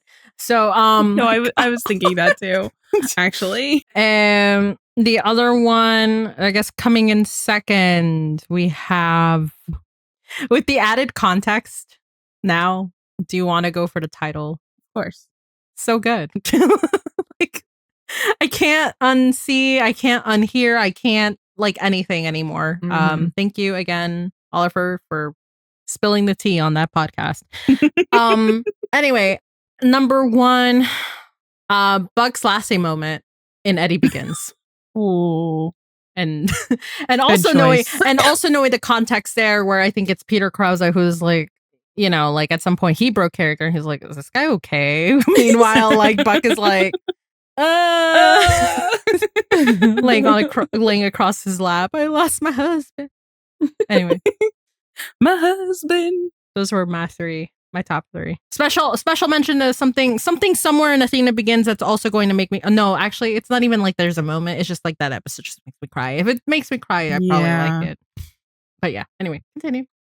I don't have them in any particular order. You guys took a couple of mine because obviously you can use them. Yeah. I want to say something different because I agree with all of those. Okay. I really loved the moment when Buck was telling Bobby what he means to him. I think that was something that was really good for us to revisit after season 8. And yeah, that one got me crying for sure. Let's see. I'm trying to think of another one. I'm trying to make him like not all Buck or Eddie. Let's see. Okay, I'll say when Hen and Karen are at the retreat and they meet Stacy again, and Stacy kind of gives this perspective into all of the things that she's been able to do with her life because of Hen saving her life. So I think that was like a beautiful thing that we don't always really focus on with this show. I mean, I know that like going beyond the glass doors is a theme, but something about like, you know, saving lives is really making a difference and allowing people to like go out and like touch other people's lives and, you know, just kind of that ripple effect. I really love. And the grocery store fight for sure.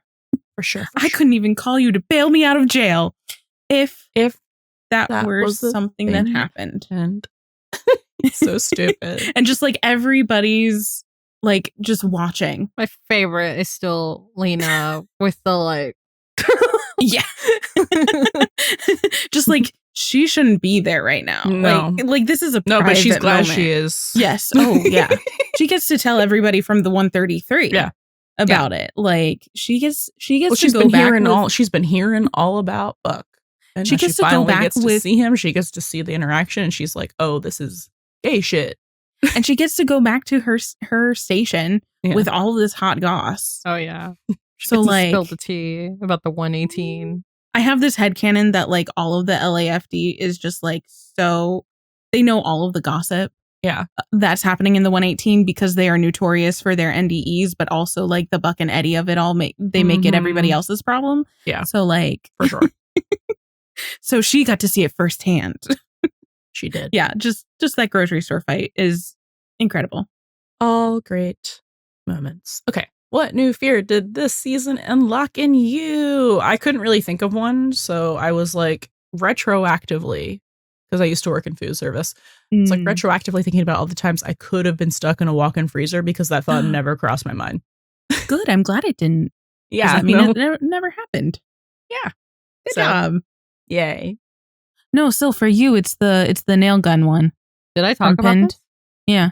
What did I say? You didn't like the compressions with the something. Huh? The compressions with the nail gun and the blood all over the place.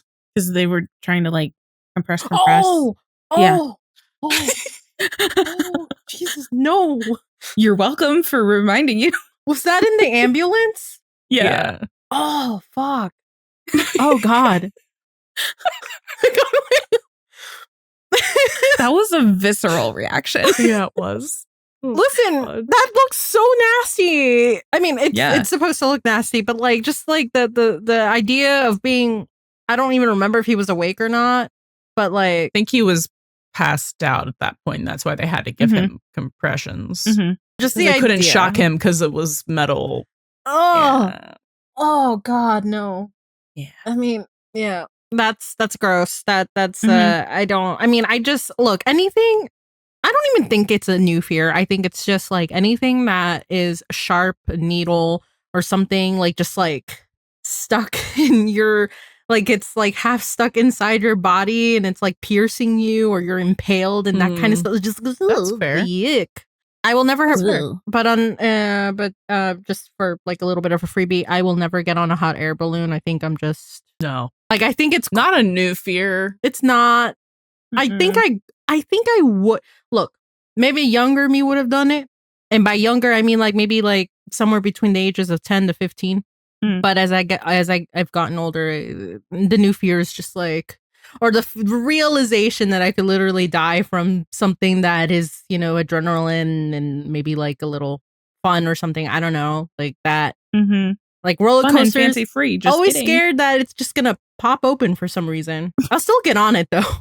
See, like roller coasters give me that false sense of security because I have fear of heights.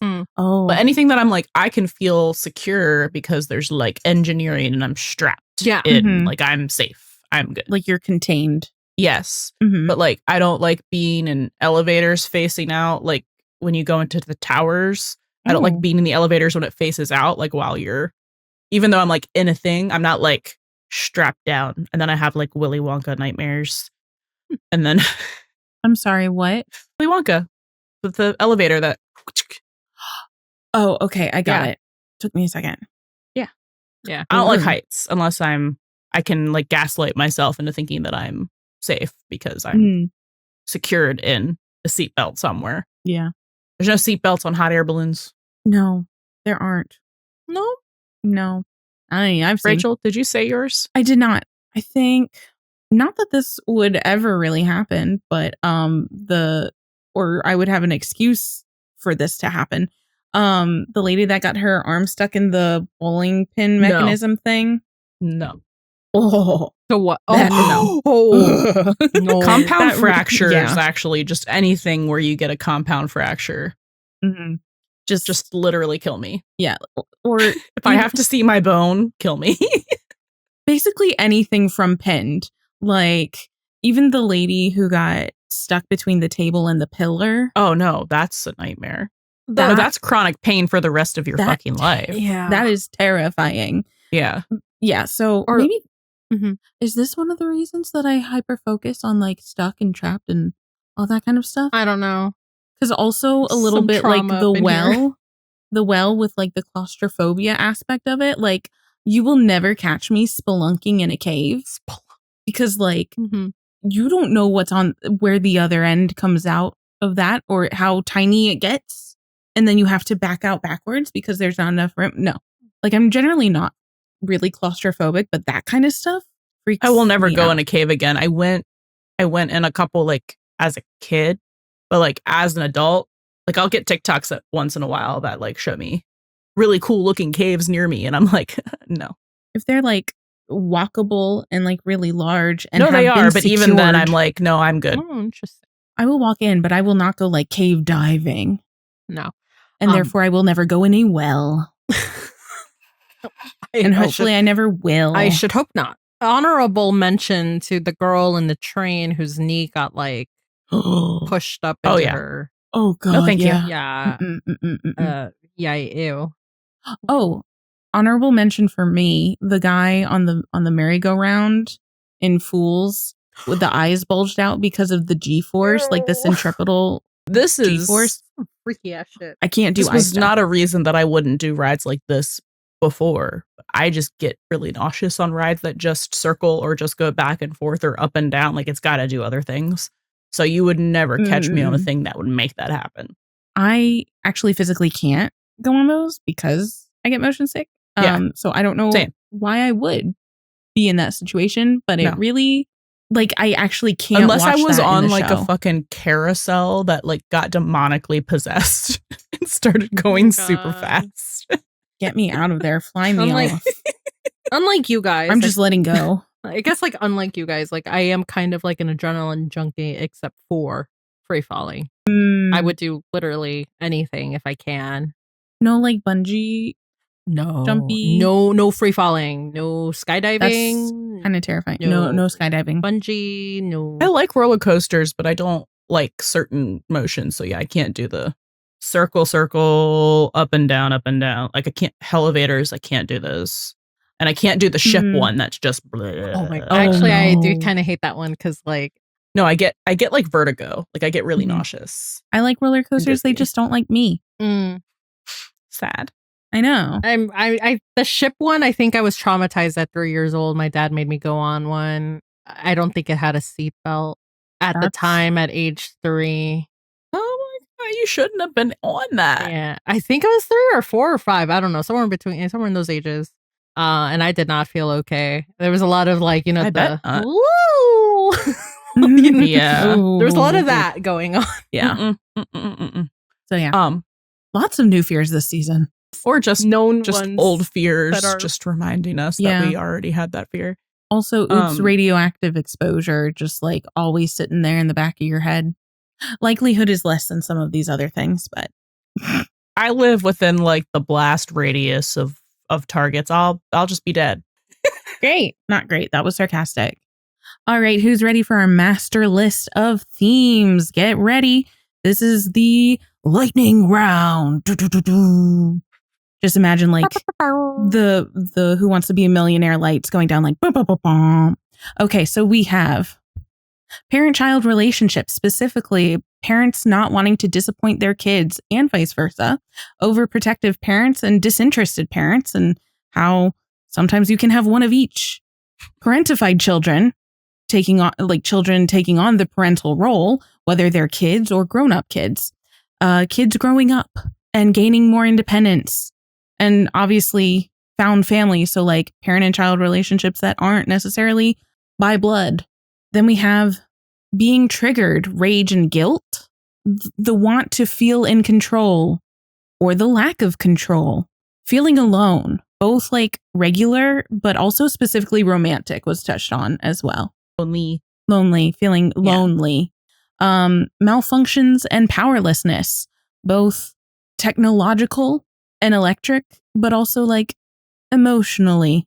When healers do harm, like they do actions that end up going like diametrically opposed to what they're trying to do in their job, and the consequences that come with those. Why do you always feel like you're running out of time? Thank you, Hamilton. Communication or keeping secrets, also finding your voice, and specifically with finding your voice, saying I love you. We also have trusting your instincts, or what happens when you can't trust your gut anymore. We also have a theme of therapy. Welcome. It's my favorite theme. And we would like to see more of that theme. Thank you very much. Please. With therapy, you often find new perspectives. Another really big one that we saw like from the get-go is just keep swimming. So resiliency and adapting to change. And then finding your path or your purpose. And to close it out, grief, closure, and moving forward. Now back to you guys. No, it's you again. Oh, shoot. Production stuff. I know we said, I think it was in the last episode, I think it was 318, that there was a quote from Tim regarding how COVID, because this played a big role in just like everybody's lives at the time that 3B was airing. And we were curious at a couple points, like, how did that go about and transpire? And I think it was in our season finale episode, so just the previous one, that Tim Minear mentioned that they actually finished filming before the shutdowns really happened. So they would have finished filming like early mid-March.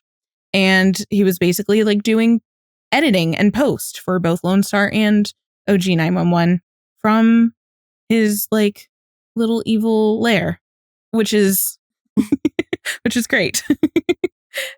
He didn't say those words, but I know he said them in another interview. I always picture his Batcave. I picture the villain from Inspector Gadget with his cat. And the cat? I don't know if Tim Minear is a cat person, but like that is what I picture. It's not the villain aspect because we actually love Tim Minear in this house, but I don't know why. It's just the setup that I'm picturing.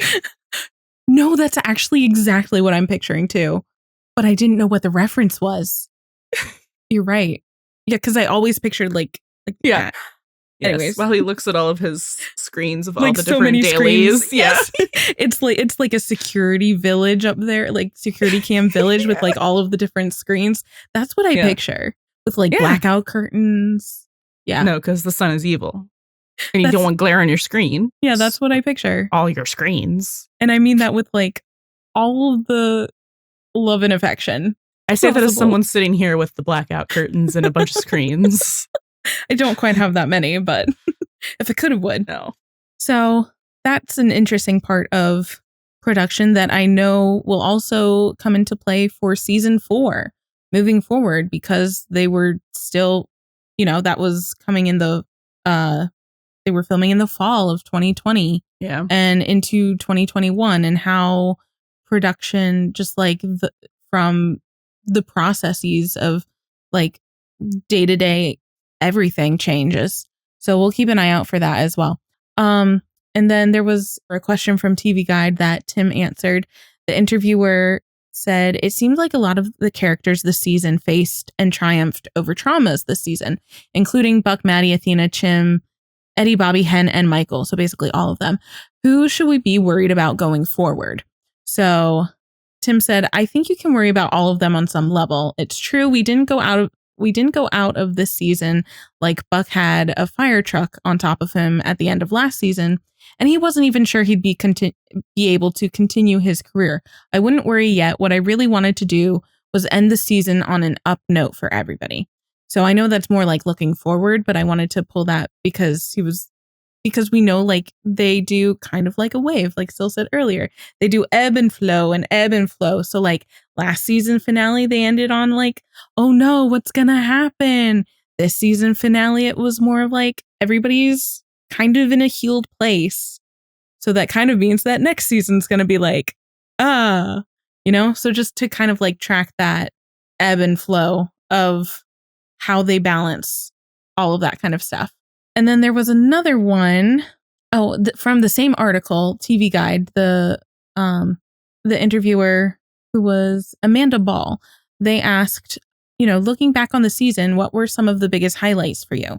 And I always think that's kind of interesting when the people in charge of the show like pinpoint some of their favorite parts of it. So Tim said, I won't lie, the Tsunami was kind of a crowning achievement for us, just physically creating that production, going to Mexico, building it. Everybody on production and the actors and the writers just really topped themselves in those 2 episodes, and they were very different.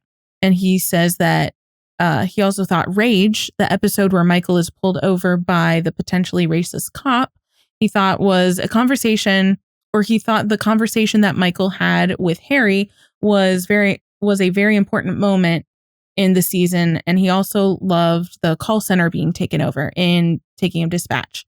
If for no other reason than it was pitched to Tim and the rest of the staff by a new writer this year, who was Nadia Boss Madden.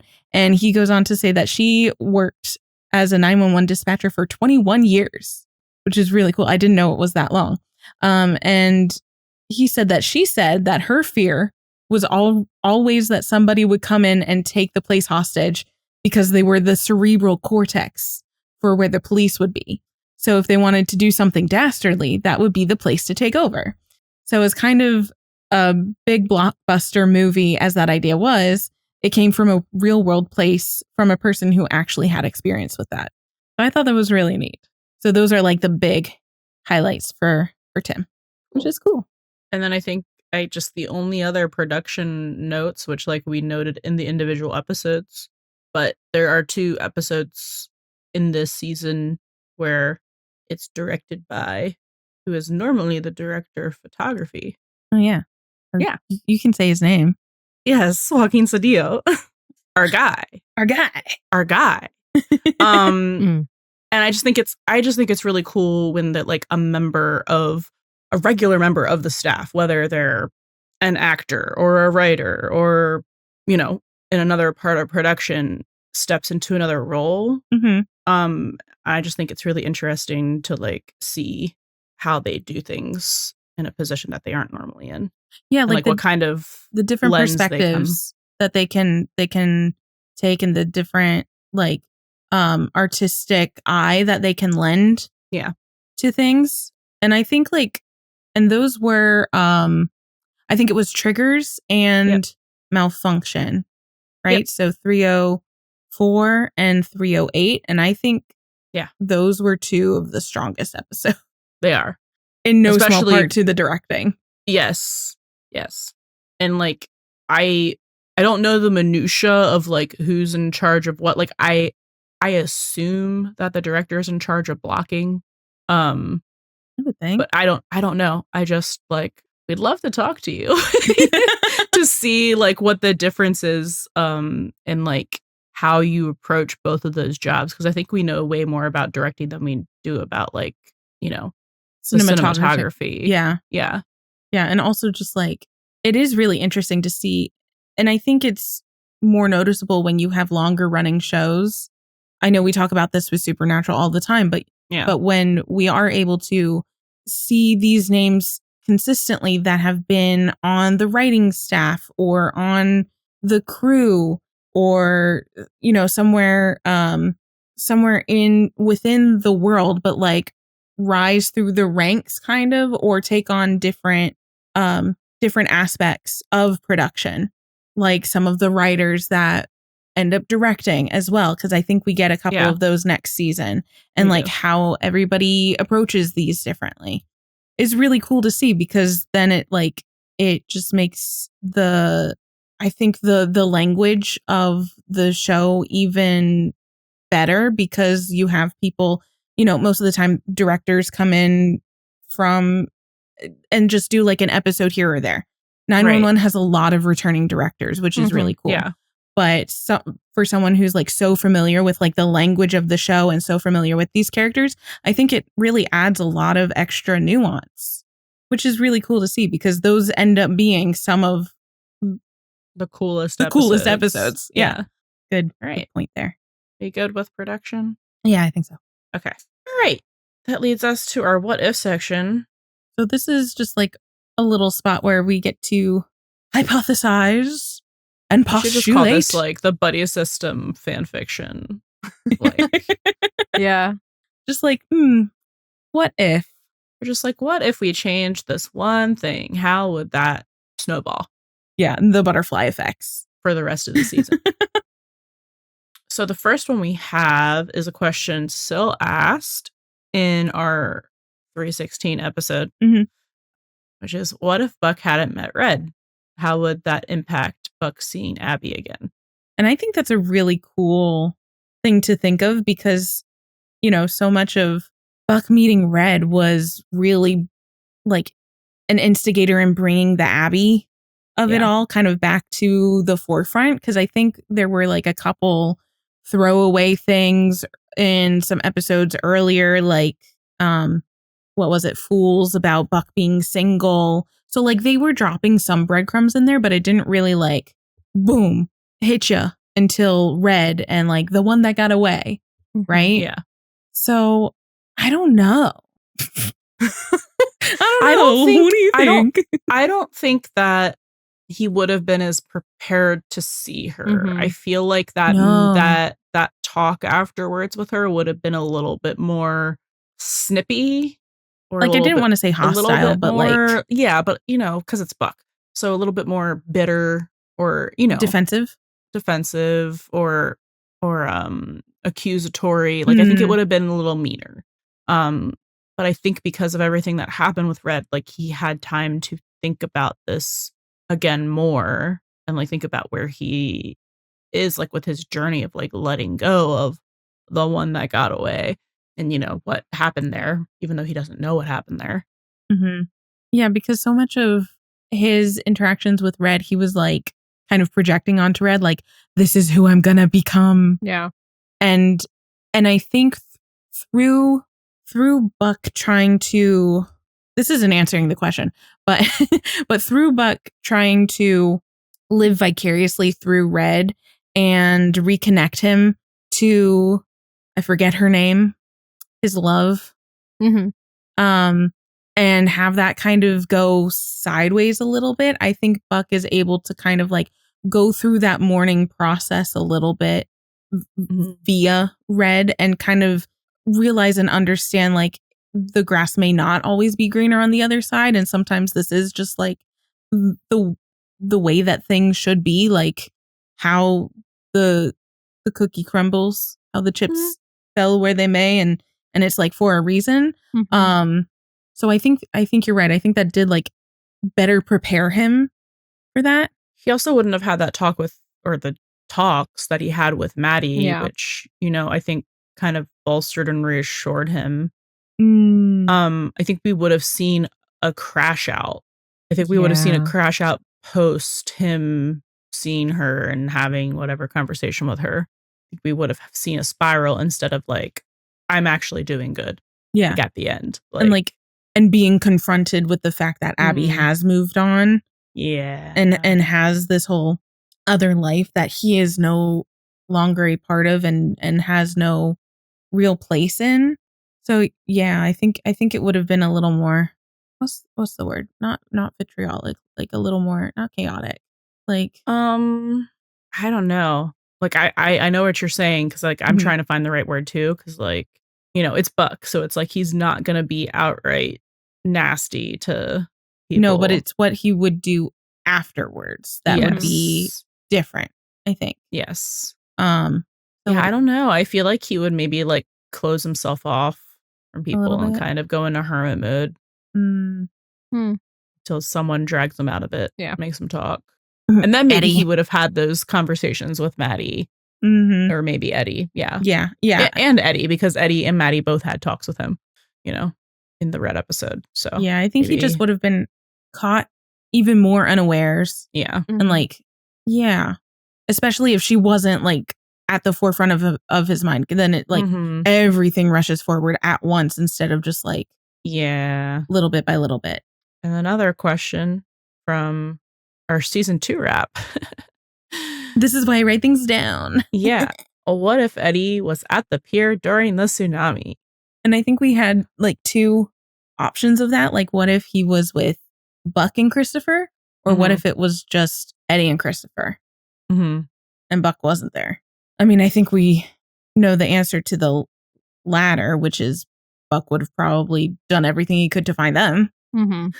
Yeah, and well, Eddie would have done much the same of what Buck did, but he would have been like inconsolable afterwards for like losing him, even though he found him, and then would all the stuff that he didn't blame Buck for, he'd be blaming himself for.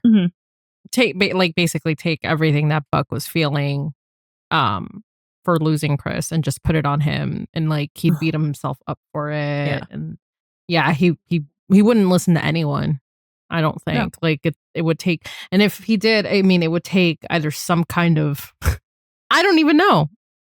He just it would take a lot for him to get out of that headspace.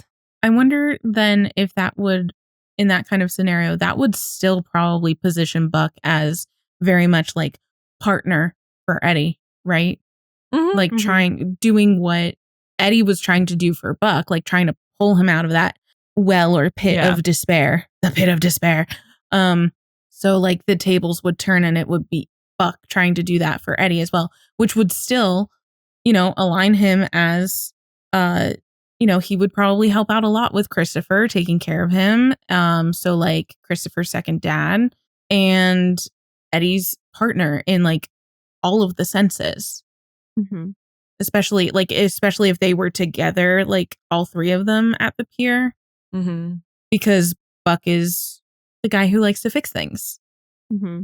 So he would want to fix this because he couldn't fix a tsunami from coming. Like, no, I think he would still feel, I think Buck would still feel like a sense of responsibility for that. But like, it would also be like, they'd be going through that together, which I think would like sharing the burden a little bit, which would be kind of interesting to see as well. I was like, I need them to start sharing burdens together and some of that grief, I think I was the person who brought this up in the season 2 wrap. And Probably. I think I brought this up specifically because I was like, if Eddie had been there and he had watched everything that Buck put himself through for Chris, he would have had a feelings realization. I think you did say that. Yeah. I'm going to repeat that here because I do think that. I think there's like just no way. Yeah, I think. Or if anything, that's like where the idea starts forming. Yes. Yeah. Because it's like when he has the talk with Buck at the end of the Searchers and he's like, I failed that kid more times than I can count, blah, blah, blah, blah, blah. But I never give up on him because I care about him enough. I love him enough to never give up. I know you feel the same way. So it's like he realized that cares about him. But Christopher is his son. Mm-hmm. So he had that realization, not seeing anything he did. I think he would have fuck off. I think he would have realized that still, obviously watching, Buck fight for him. But I think he also would have realized, oh my God, and put a name to like that nebulous feeling, amorphous feeling. Yeah. I kind of also wonder then, like, if Eddie were there and he would have dealt with like almost losing his son, if he would have landed in therapy even earlier, and or with Buck, I don't know, maybe couples counseling, family, not family really therapy, family. No, honestly, yeah, I think that's a possibility of like all three of them because they experienced this thing together. It could be something that Bobby said you guys need to do. Yeah. But imagine that they were together and they lost him together and then they found him together. Like, there's just no way you go through all of that. That is trauma together bonding to the Eddie nth degree. Doesn't realize. Yeah, that's trauma bonding to the nth degree, but like it kind of works for them. It's trauma bonding in the way that it's like you're already bonded and trauma bonded, and this is just like putting things in like ultra HD definition for you. What if Buck hadn't filed the lawsuit? No divorce arc. Darn. No divorce arc. Well, yeah, no divorce arc. Eddie would be able to call him to bail him out of. Well, actually, no. Maybe Eddie wouldn't go to Fight Club actually because maybe. Well, because if Buck was there for him to talk to, maybe. Yeah. Like because he might have going gone to be to a Fight lot more Club. accessible. He might have gone to Fight Club, but maybe not participated. You know. But the jail was for punching a guy in a parking lot. So. Oh yeah, that's true. Not Fight Club. So I think he would have bailed him out of jail. If we say that still happened, he would have bailed him out of jail, and then he would have been like, "What is going on with you?" And then I think he wouldn't have been able to connect the puzzle pieces and been able to stop him from continuing to go to Fight Club. Yeah. So then he wouldn't have almost killed someone. Their nose and their brain. But like also again, I guess like the emotional and physical availability of, because Christopher having nightmares, he could have he could have talked to Buck about all that stuff too. Mhm. They would have just gotten even closer Yeah. sooner than they already were. Yeah. Which also would be interesting because I think that would also help fast track of feelings, understanding. Mhm. Because again, like even if we do these hypotheticals, like still kind of everything leads to Buck being positioned as part of the Buckley Diaz family, Mhm. right? Like, but they would just get there sooner or they would get even closer. So I think that is really interesting as well. Because it's just like they're so interconnected to each Yeah. other that there's really no way to like pry them apart. I do think that it would have had some interesting effects on Bobby and Buck's relationship where Ooh. Bobby wouldn't have had like this overprotective resentment or whatever the fuck he was doing. Mhm. But I feel like Buck would have had the resentment Mm. lingering for a while Mhm. if he hadn't gone through with this. Because he didn't have anything to like be sorry for. In that whole situation, if he didn't file Oh, right. the lawsuit, Mm-hmm. you know? Yeah, I guess that also like leads you to wonder, like, without doing the lawsuit, how long would Bobby have would have hey till he was off the blood thinners. So, which was what episode? Did we see that? What's the plane?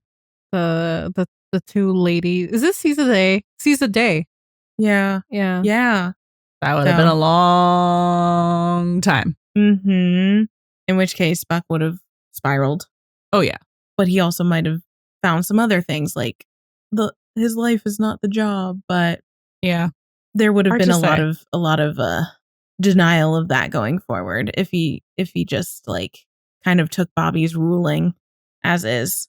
But I also think that Buck and Bobby's relationship would have suffered for that as well, because like Bobby learned eventually to like trust Buck to know how capable he is, or like if he's good. And I think that strengthened their relationship in the long run, because it became like a little more equal in that way, as much as like a pseudo parent and child professional relationship can be. So just kind of like an into the looking glass sort of thing. So like stuff that is muy importante going forward, things to keep in mind for kind of season 4 specifically, as we're going to go right into that next. So there is the Lone Star crossover, which I do think that we're covering, right? Yes. So we will be covering the Lone Star crossover. And I found it comes after 403. So I found like a quote from a Deadline article with Tim Minear. I thought it was kind of funny, interesting. So Deadline said, "You previously mentioned that you didn't want crossover episodes between 911 and Lone Star. Is that still the case?" I didn't know he said that. I think that's really funny. And Tim Minear says, "Hell no," verbatim. He said, "There's going to be crossovers now. I have a couple ideas on how to cross-pollinate things." Before he was entirely speaking about... Weird. That's a weird way to say that. Cross-pollinating. He already had bees on the brain, bees in his head, okay? Oh my God. Cross-pollinate. Because they did that a little bit with like a Lone Star thing coming into like one of Athena's storylines. So yeah. He said when he first said that, he was speaking about Lone Star like as a first season, and wanted to get Lone Star up on its feet and let it live in its own lane for a little while. And then he said, "But now I feel like it would probably be foolish to not take advantage of that kind of crossover opportunity." And Deadline said, "You can Dick Wolf it, as it were, you know, because one Chicago franchise and all of the crossover, but also all of the other Wolf Entertainment stuff. Yeah. Like all of the SVUs and all, I don't even, he's done everything." So I thought that was funny because Tim said, "Well, I should be so lucky, but I mean, maybe not wolf it, but maybe I could Norwegian elk hound it," which I just thought was really stupid funny. And I feel like that humor only appeals to me. Yes. He should really be our friend. When I read that, it was so funny. Oh my God. So he said, I don't know if I could call myself a wolf yet, but I could be a very impressive hairy dog. I just think he's so funny. Wow. That's so stupid. Like, I don't know if I can wolf it, but how about Pole's most like random Oh my God, I'm suffering here. dog brand? I know. But people should listen to this episode because it's actually incredibly good and funny. We're so funny. we make the sad. We're not funny. You're gonna be like wrong. Wrong. Incorrect. So deluded into thinking Denied. We are funny. We are funny. Listen, laughter is If we're contagious. If laughing- we're laughing at ourselves, other people are gonna laugh at us too. It's fine. Exactly. With us, not at us. Either is Okay. fine. I prefer with. Camaraderie. That's yeah. And then just something to keep in mind. And we're gonna have to, like, by we, I mean me. We'll have to do a little bit more of a deeper dive because I don't think there will be any articles or quotes relating to this that came out in season 4. But we know from talk after season 4 and specifically after like some of the move from Fox to ABC that season 4 was intended to like lay some foundation for Buddie to go canon eventually. Like not necessarily in season 4, but like they were laying the groundwork. So that is We're laying definitely groundwork for, I think, specifically a feelings realization for someone. for one of them. Yes. Yeah. So like that's something to keep in mind in all of season 4, which I'm sure we'll talk about, but I'll have to kind of like see what I can find of articles and quotes and videos. So annoying in the slow burn section. Oh my It's God. the best section.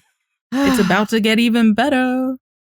Enjoy it while it lasts because it's like 14 episodes and somebody pulled the plug. Keep going. That's it. Okay, great. Well, this has been a season. And that's a wrap on the season 3 wrap. Yeah. I know I say that every time. I don't care. But I like it. It's a tradition. Thanks. Tradition. Tradition. I'm so ready Tradition. to not be depressed for season 4 and whatever we're doing for Mhm. season 9 because I'm sure that's simultaneous. Actually, I don't know when yeah. this shit comes out. This comes out well into season 9. Yeah, like November-ish. Okay, great. You guys are still stuck with us being depressed about season 3. Meanwhile, the current or present us will be, I don't know with season 9, but Living our best lives. living our best lives with Hopefully. season 4. They're going to be hopefully. listening to, so like the rewatch episodes will be having been recorded like 2 months ago. And then the season 9 episodes that are coming out every other week will be recorded recorded like Friday, literally Saturday several after. days before it comes out. It's going to be all over the place. Oh, yeah. But you know what's going to be annoying? Is if stuff happens in season 9 that we're like, oh my God, the parallels of season 3. And I gotta put it in this episode. We can still We'll talk can about still it talk more. about yeah. We'll talk about it in the season 9 episode. I'm just Yeah. I know. Oh. Yeah. I feel Well, like we it's always got to fine. put like some kind of like, addendum. no, just an audio timestamp, I guess, where we're verbally saying what day it is This was recorded on September 12th, 2025. properly, or are we good? We'll see you next season. Or in 5 tuned. seasons, 6 seasons. We'll see We'll you for see. season 4 and season 9. We're episodes. occupying multiple spaces in time in 911 timeland, okay? This podcast is our time turner. Anyway, Yeah. remember, don't rewatch season 3 of 911. But if you do, Take a buddy with you. thank you for listening to the Buddy System Podcast. Can't get enough of the buddies? Subscribe to our Patreon for access to our Discord community, full reaction videos, and even more exclusive content. And if you really want to make our day, leave a 5-star review on Spotify or Apple Podcasts. Please come yap with us on your favorite social media platform. We're at Buddy System Pod everywhere. That's BUDDIE System Pod. Catch you next time. And don't forget, bring a buddy with you.